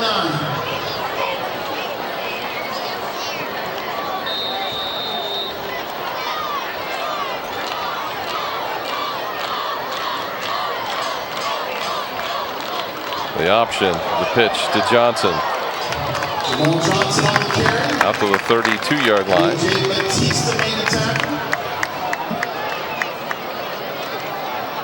So it'll be 3rd down and short, 3rd and about 2. Quakers won't have to run a play here if they want to run out the third quarter. I would certainly think that's what Coach Dennison's going to do, and he's just going to let it go and take the ball to begin the fourth quarter with. 8-7, the Quakers leading the Crusaders. We'll head back to the fourth quarter when we return. In a moment, stay with us here on Big Time Sports. Well, Quaker Stadium is a crazy place. You see the student section being encouraged to jump up and down and root for the Quakers, and that's a nice little touch here as we move into this fourth quarter. Riker is going to be close to the first down. Boy, now it's a tough call if he is short. Well, I think with you being up right now on your side of the 50, I think you're going to end up having to try to punt the football. You don't want to give Central a short field to work with. So looks like it is going to be about 4th down, so I would think they'd punt. Coach Dennison took a look at it. Yeah. He said, I don't think so. Let's get rid of it. We're up by 1. Exactly. Let's put it back there and let's let them let's make a long field out of it. So Dakota Hill will punt it away for the Quakers.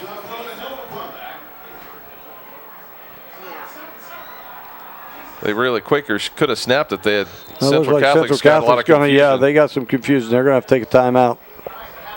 Oh, boy. They had so many people moving around that line of scrimmage. Yep, that was one of those things right there that, now you got to.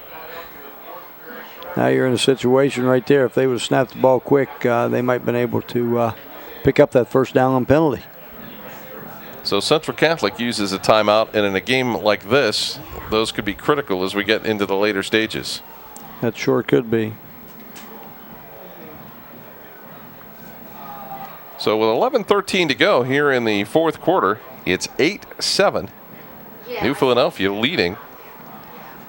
Also want to remind you to stop by and check out the United Way 5K Rock and Run and 1 Mile Fun Run starting tomorrow at 5 o'clock at the Dover Philly Federal Credit Union office on Fillmore Avenue in Dover.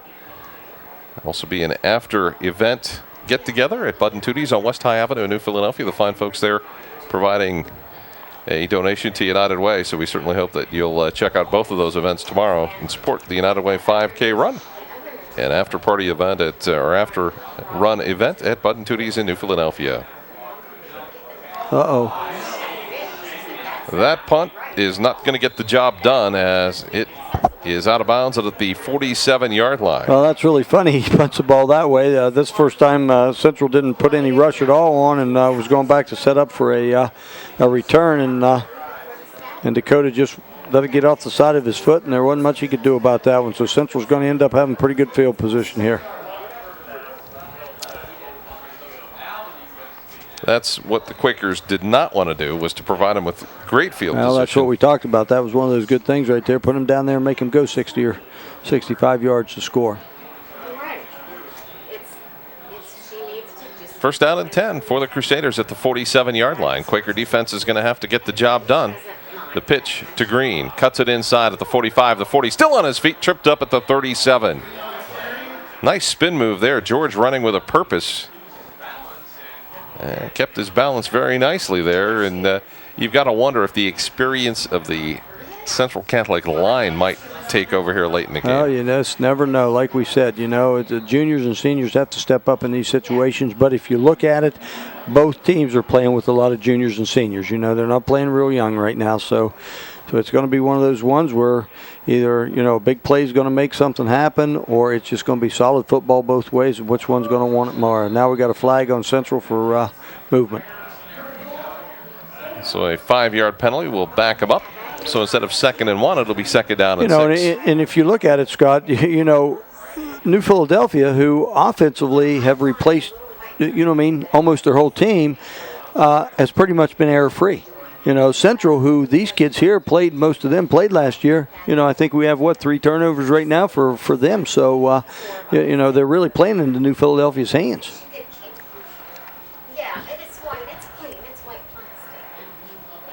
So the Crusaders 2nd down and 6 at the Quaker 43. New Philadelphia leading 8-7. Green straight ahead, still on his feet. And then stopped at about the 41-yard line. So gain of a couple. It'll be 3rd down and 4. And Coach Lowell Kleinfelter has been a gambler throughout the evening, so you got to think here they're in 2-down territory, even if they don't make it on 3rd down. Yep, you got it. That was that's the name of his game right there, though. He's not afraid to take chances.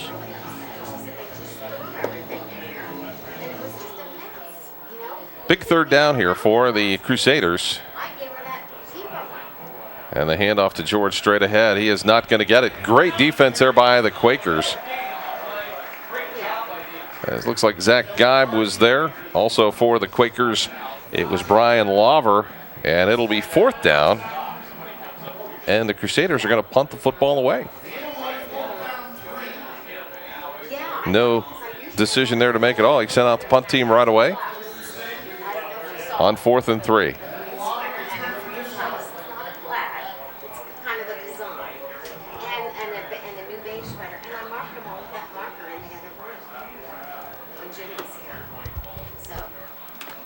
So the snap. And the kick is going to sail. And fortunately for the Quakers, it'll go into the end zone. So that'll give them a little bit of breathing room with 8:34 to go. Now you've got to think New Philadelphia would just love to get a couple of first downs via the ground game. You're in.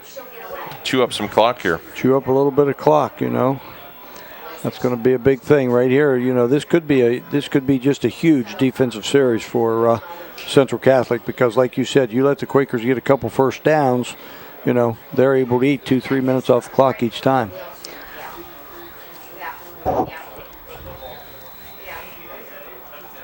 Really, all in all, excluding the last 8 minutes and 34 seconds, it's not been a terrible performance by the New Philadelphia Quakers at all. No, it hasn't. Not for you can talk all you want to that, Coach Dennison was trying to build it up a little bit, that a lot of these kids have had a lot of varsity experience, but there's a heck of a lot of varsity experience playing in the second half of a blowout game compared to, really being on the field when the game starts and on the line. And I really think they've showed that they're capable of being a pretty solid football team. So it'll be 2nd down and 6. And, the other thing, too, Mitch Riker's not going to do anything but get better. That's going to be, once he's in there and under center all the time, he's not going to be Yeah, I'm a fan. I'm committed. I think he's going to do the job very nicely for Matt Dennison. He's made some great decisions, and here's another one right here. Exactly. I'll tell you what, that's been their bread and butter with him tonight, has been run everything opposite to him and let him bootleg back. And that's one thing he can do, is run the football from the quarterback spot. So it is a first down for the New Philadelphia Quakers. A big run there by Mitch Riker. No problem with that. Coach Dennison, I think, probably wanted him to stay in bounds. Right.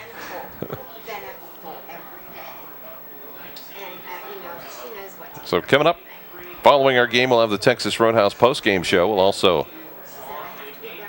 have our Manor Restaurant MVP announcement as Johnson out across the 45 to the 46-yard line. Gain of about 3, second down and 7.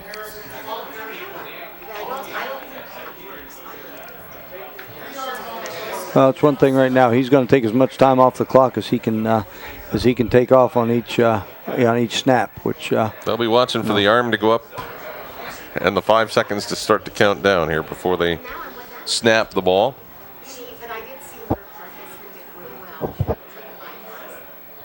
Second down and 7. Riker, the handoff to Johnson. Works the right side to the 49-yard line. Gain of about 3 more. It'll be third down and 4. Oh, big first down right here for the Quakers if they can come up with one. You know, they went to the tight end Michael Bozzoli early one time, and since then they've kind of ignored those crossing routes and those kind of things. Well, like we talked, everybody knew Bozzoli was probably the key receiver for the Quakers this year, and they come right out of the gate throwing to Valeka a couple times. I think they threw to Laver once or twice at the end of the first half, and I think that right there is what Mitch Riker's going to have to do, is utilize all his receivers. So third down and 9 after the 5-yard penalty.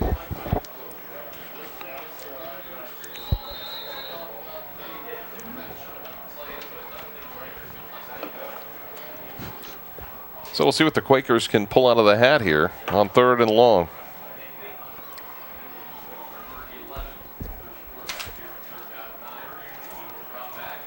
Riker looks down the middle. Bozzoli is out there. It's going to be deflected. They went to him down around the 30-yard line. It's incomplete. Well, that was right there. That was just good defense by the Crusaders. They had 2 guys right there that was ready to make an interception, and Bozzoli had them both beat deep, but each of them knocked the ball out of the other one's hands. Still a lot of time left on the clock with 6:35 to go. So it's fourth down. Quakers are going to punt the football away with 6:35 to go in the game. Oh, Ungashik is blistered by Zach Geib, and he just took him down at about the 24-yard line, and that was a big-time hit. That was a big-time, big play hit right there by Geib, because he had a little bit of momentum going up the field, and Geib just leveled him.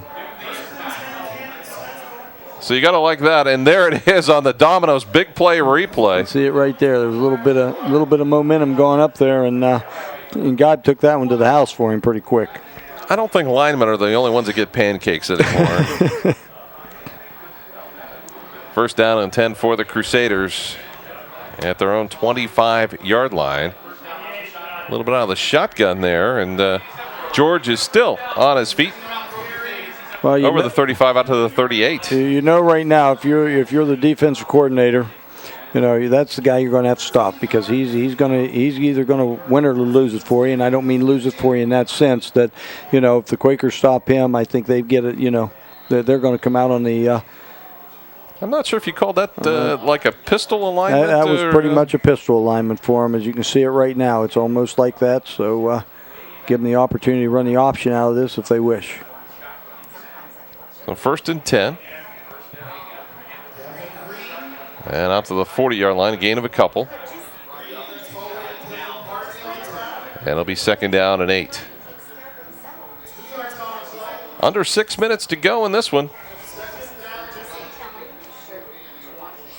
8-7, New Philly trying to hang on here to get an opening game victory.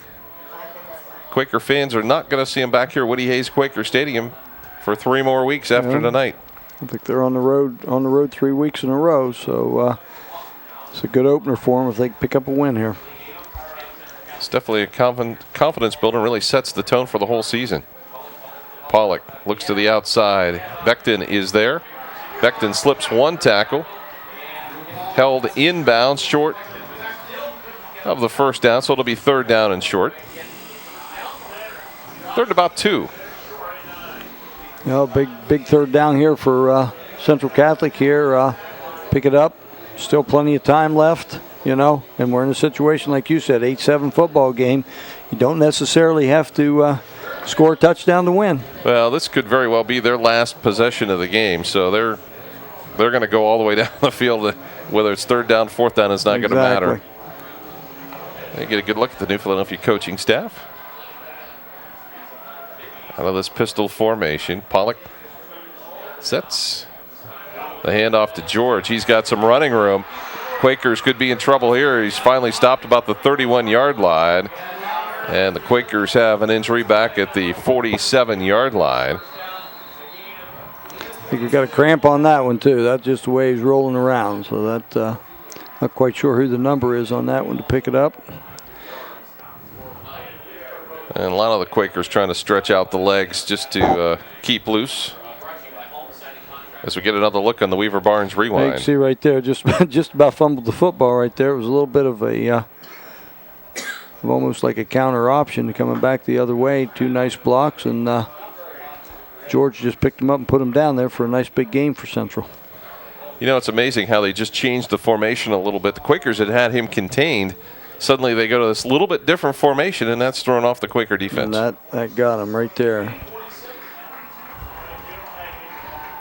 It was Connor Argento that was down. He's going to have to come out for at least 1 play on that one. So, yeah, and then like you said, they just went to a pistol formation, really not doing anything, maybe taking an extra back out of the backfield and spreading him out, which you know, defensively you got to take somebody out there with them, and then what you're going to do with it, whether you're going to counter back or whether you're just going to lead up through, you know, it's just a whole different ball game. 1st down and 10 from the 32. George again, this time another carry. I'm a little bit surprised here, though, and watching it that I'm not sure the quarterback has carried the football, you know what I mean, on any kind of fakes or anything like that. So I'm sure that's in this package a little bit if Coach Kleinfelder wants to use it. Dakota Hill and Brady Natoli making the stop there. It's 2nd down and 8. Ball resting on the Quaker 30-yard line. 8-7. Quakers clinging to a 1-point lead, but Central Catholic closing right in here as we're in the latter stages of this 4th quarter.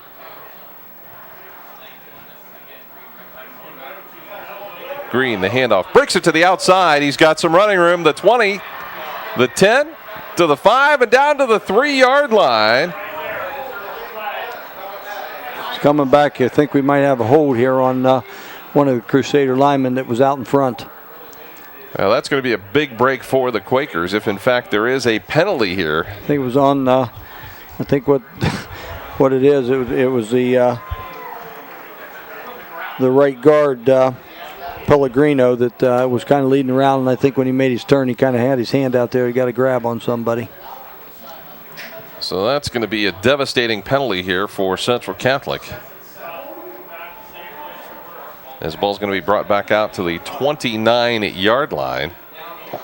Yeah. Where it'll still be 2nd down and 8. In the end, it's almost a wash. Exactly. Not a wash, though, if you look at it for a Crusader fan. Yeah, exactly.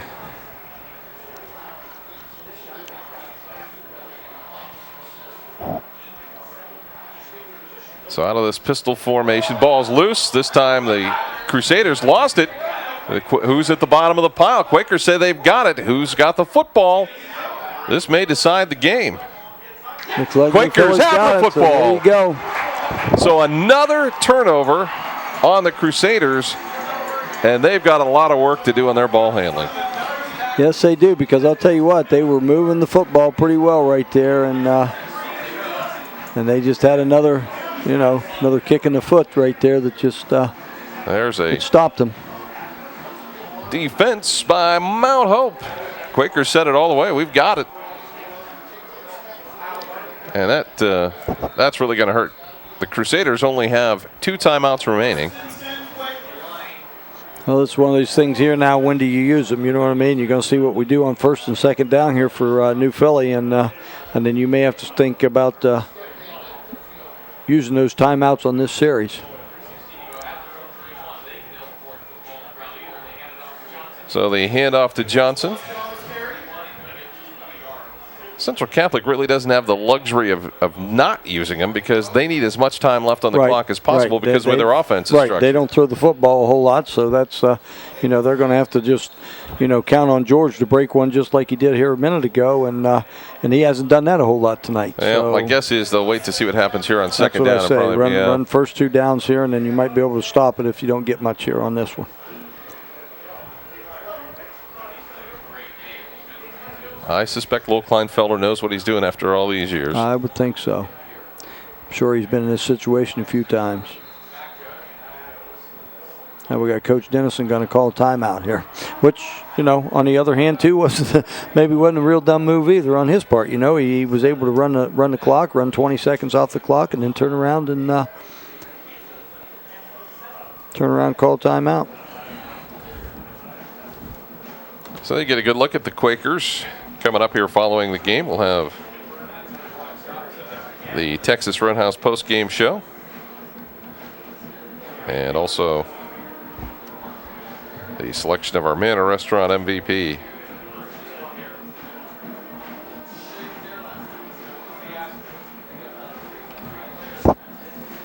So New Philadelphia, Matt Dennison takes a timeout, maybe a really good timeout here, just to kind of settle the kids down a little bit and let them know what the situation is. Ran 20 seconds more off the clock and said, you know what, we're in control of this football game right now, so we can go ahead and utilize some time off the clock. Probably talking situations with them saying, hey, don't be surprised if Central Catholic takes a timeout after this down, and Riker's going to take it himself, and he is going to have the first down and more out of the 45-yard line. And that may just about do it for the Quakers. That could definitely do it right there. That's the 4th time tonight that he's been able to do that and come up with a big play. And I think every time he's run it, he's come up with the first down. So 1st and 10 for the Quakers. And that's got to make Matt Dennison feel a little bit better, but I'm sure he knows this one is not quite over. Nope, you're still going to hang on to that football, and you just can't have him running the ball every time, and you're just in a situation right here that, you're in just a pretty good situation right here with the Quakers. Going to be under 2 minutes here before they snap the ball. They hand off to Johnson. The big thing is that he's got to hold on to the football. That's the key. Don't worry about, just don't worry about gaining yardage right now. You're under 2 minutes to go. I'm sure that Coach Kleinfelder is probably going to use a timeout right here, and you don't have to gain yardage on this. You just need to run out the clock. Hey, don't forget, too, about affordable elegance at its best. Visit Fenton's Festival of Lights and discover the unique selection of affordable lighting for your home. You can check out Fenton's Festival of Lights on Ray Avenue Northwest in New Philly. At Fenton's Festival of Lights, you'll see for yourself a world of style to fit your home.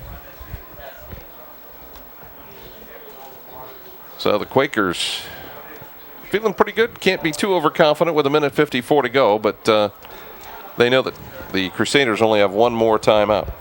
Well, I would certainly think right now you got a 1st and 10. Coach Kleinfelder is going to have to figure out when he's going to be able to use that timeout because, that's going to be a whole big key for him.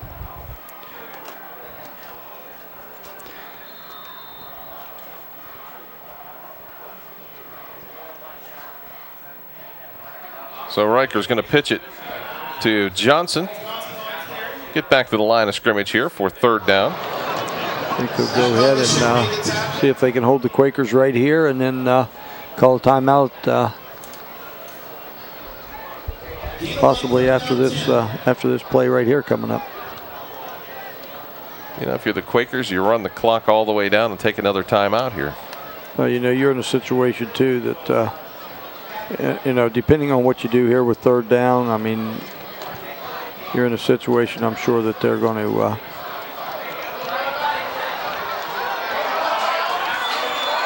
might have a first down right there. That should just about seal it right there. I think they're going to spot him out about 2 yards short.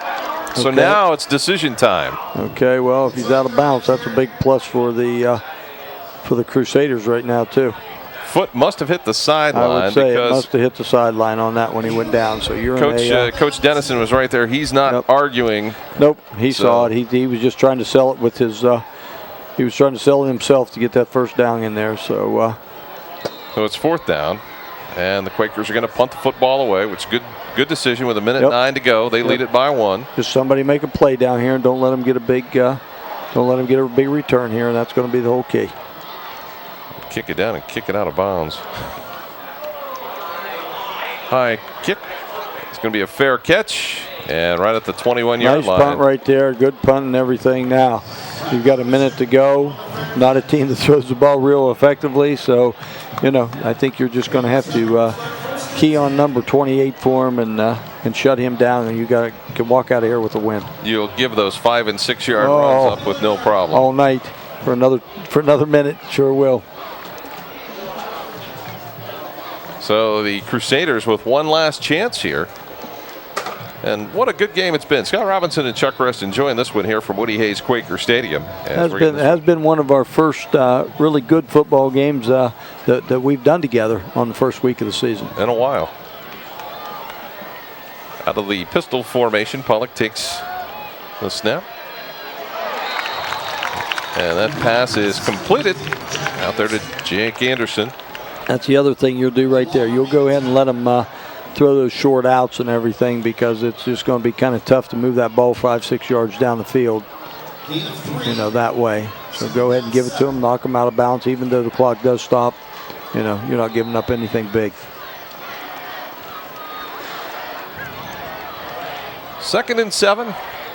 Ball to Crusader 24-yard line, under a minute to go.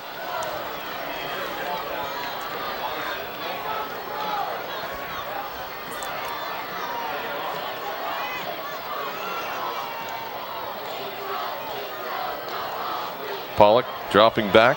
It's going to air it out, and that's going to be well overthrown. And that'll be 3rd down and 7. I don't think you're going to throw it over the Quaker defenders now. No, they're going to play a little bit soft right here and keep everything in front of them. So you might be better off. I mean, I know there's only 50 seconds, but to throw the ball that far downfield, you could possibly run a draw play or something and pick up, that much yardage off of something right there, just because of the way they're playing soft right now. You got your safety playing, about 15, 17 yards off the ball. So that just goes to show you right there that they're going to give up anything underneath. The Crusaders going to, I'm not sure who's going to get the penalty there, but I think it's going to be the Crusaders. I think they are too. I think we had a little motion with them. There was a lot of movement along the line of scrimmage. They're getting a little bit antsy because they know time's running out. Right. So it'll be 3rd down and 12. I want to thank Texas Roadhouse again, Susan and our buddy Andy Armadillo stopping by. May see Andy a few times this year, huh? That's what it sounds like. We may even get the old T-shirt gun out. If we can There get you Charlie go. to open up the prize vault and provide them with a few T-shirts, we might bring that out of mothballs. See the gun shooting up in the stands a little bit, huh? Possibility. So we get a conference.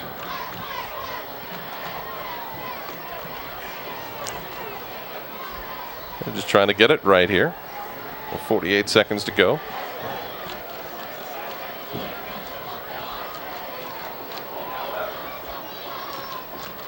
Not sure exactly what they might be talking about. We'll get the official. They're going to add 2 seconds to the clock. I think it ran down a little bit. So it's all right. You want it to be, Exact.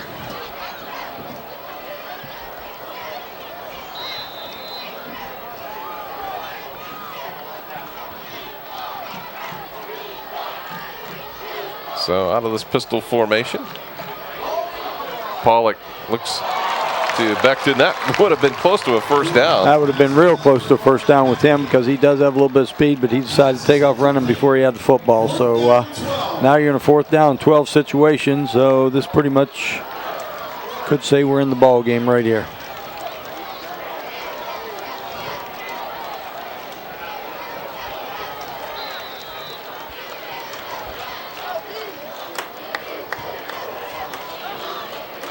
So here at 4th down, the Crusaders have a long way to go. They got a long field. And a last chance here on 4th and 13.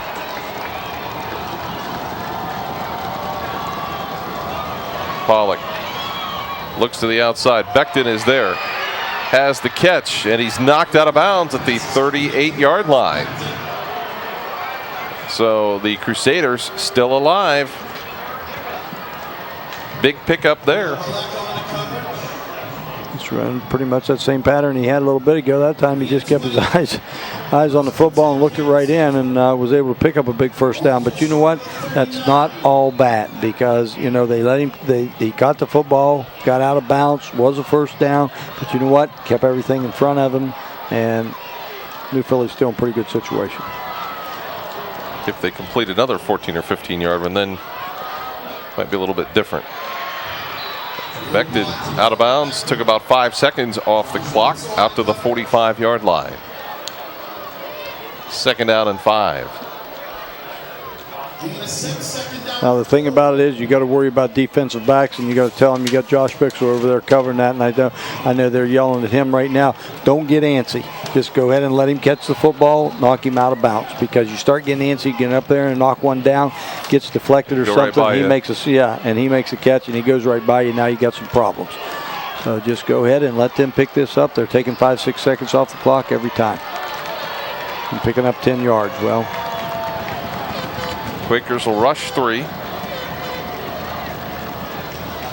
They'll bring a blitz up the middle to force Pollock out of the pocket, and they'll just dump it to the sideline, and it'll be 3rd down.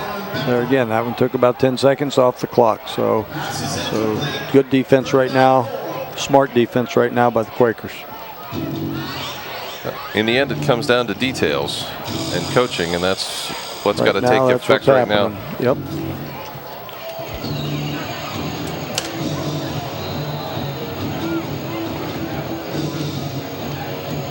So not a lot of plays left here for the Crusaders, and they need probably, realistically, 45 yards to get into like field goal range.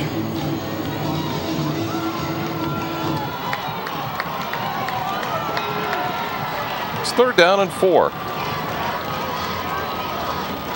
Pollock down the sideline, and Beckton caught it at about the 37-yard line.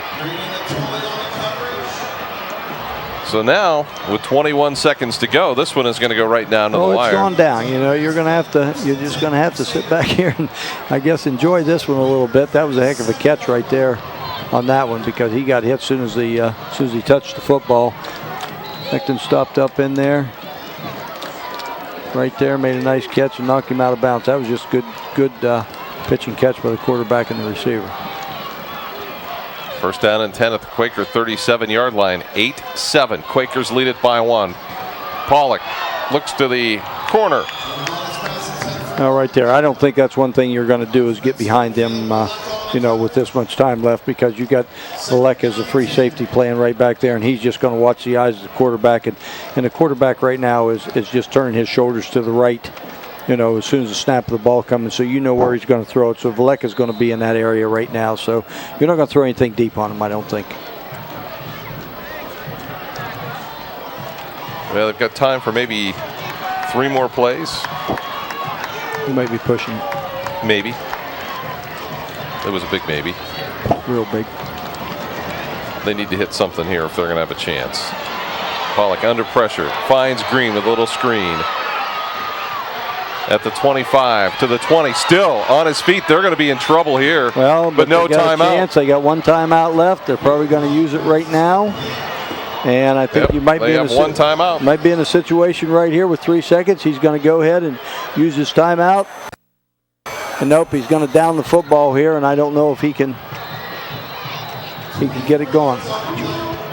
Let's take a look at the replay. Just come back there. And everybody looking to the right, and then come back and run a screen left. You know, I wondered why they hadn't gone to George. And then George comes back here now, makes up a nice, got 2 lead blockers out there. He makes a nice cut right there, and then he turns around and makes a nice cut back inside to pick up a few more yards, get him down the field. Central's going to use that timeout. And I would certainly think that they're probably going to put their kicker in, and it's going to be, what, about a 23... About a 30-yarder. About a 30-yarder. So this is what this game's been, you know, all about tonight, Scott. I mean, it's kind of gone back and forth. Both teams have been able to move the football a little bit. Both teams have made stops, and we're going to go ahead and let it come down to the last play of the game. Well, there's no doubt Todd Locke has enough leg to get it there. Now, Matt Dennis has got 1 timeout left. He may use it right here. No, I don't know. We'll see what he does. So it's going to be a 30-yard field goal attempt. Todd Locke will kick it from right about the left hash mark. Yeah, we saw him in practice. He's got there in pregame. He's got a nice leg on him. Matt Dennison looks to. I think he's going to walk out to the field. He wants to call that timeout. There. Yep, right there it is. So he'll burn another timeout. And this one is, tell you what, we haven't been pretty interesting football game, hasn't it, Scott? It's been really good. It's been a fun one to do tonight. Pretty good football game for an opening night. One of the fun one to go. You know, I think if they look back and say, you know what, they look defensively at that sequence that they've had here in the last minute and a half, they got to look at that and say, might have done some things differently here. Yeah, possibility, you know, and that was just a great call on Coach Kleinfelder's because everything has gone right. And then, you know, kids, they start thinking that's what's going to happen. And you know what? He comes back to the left side and runs that screen, and he turns around and gets a big play out of it, gets him down in the situation. And like you said, he's been around for so long, he just wants to put his kids in a situation to win. How big was that 2 seconds they put back on the clock? How big was that real 2 seconds? How much they put on? You're right. So now it really comes down to a field goal attempt in the right foot of Todd Locke.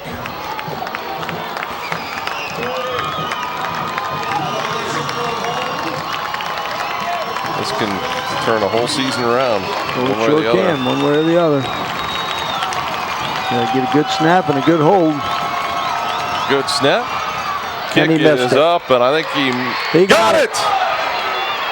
And Canton Central Catholic is going to win this one 10-8. How about that? Boy, I didn't think he had that one. I just thought that was... He squibbed it. And he squibbed it right in there. But he made it. And Canton Central Catholic comes back for a comeback win. 3 seconds to go. New Philadelphia Quakers. We'll come back, wrap it up with the Texas Roadhouse postgame show. And we'll have our Manor Restaurant MVP. That's all coming up in a moment here on Big Time Sports. And the final score, Canton Central Catholic 10, New Philadelphia 8. The Crusaders win it on a last-second field goal by Todd Locke after a big last-gasp drive. And they come up with the opening victory over the Quakers. Let's time now for the Texas Roadhouse postgame show. So, Chuck, let's take a look at the final numbers here for the contest. All right, well, you know, Matt, we talked, Scott, about this. You know, this was a heck of an opening game. We haven't had one of those for a while, and like you said, I guess you look at it and say it couldn't have been better than come down to the last play. Too bad the Quakers were on the losing end of it. You can see there, Canton Central had 31 attempts rushing for 109 yards. They passed 8 of 19 for 111, but the one big completion right there was the one to the tailback on the screen play that picked it up to set them up for a field goal, total 220 yards. Key to them was 3 turnovers in the football game. For New Philadelphia, 45 attempts, 123 yards, 9 of 16 passing for 89 yards, 212. I really thought Mitch Riker, come out of the gates, especially in the second half, did a nice job for the Quakers for being his first time at quarterback. Led the Quakers with no turnovers tonight. So, just a heck of a football game for an opener. And the one thing you don't see very very often is a team that actually loses the turnover battle wins the game, and that's pretty unusual. That is the Texas Roadhouse postgame show, brought to you by our friends at Texas Roadhouse, and Andy Armadillo and Susan here tonight from Texas Roadhouse. We appreciate them being a part of this opening night game at Woody Hayes Quaker Stadium. Time now for our Manor Restaurant MVP, and tonight we're going to go to the defensive side of the ball for the Quakers and name Zach Geib our Manor Restaurant MVP. Well, that's going to do it for the first week of the high school football season for Big Time Sports. So from Woody Hayes Quaker Stadium, for Chuck Rest and the big rest of our Big Time Sports and Prestige Creative Marketing team, I'm Scott Robinson saying so long, everybody.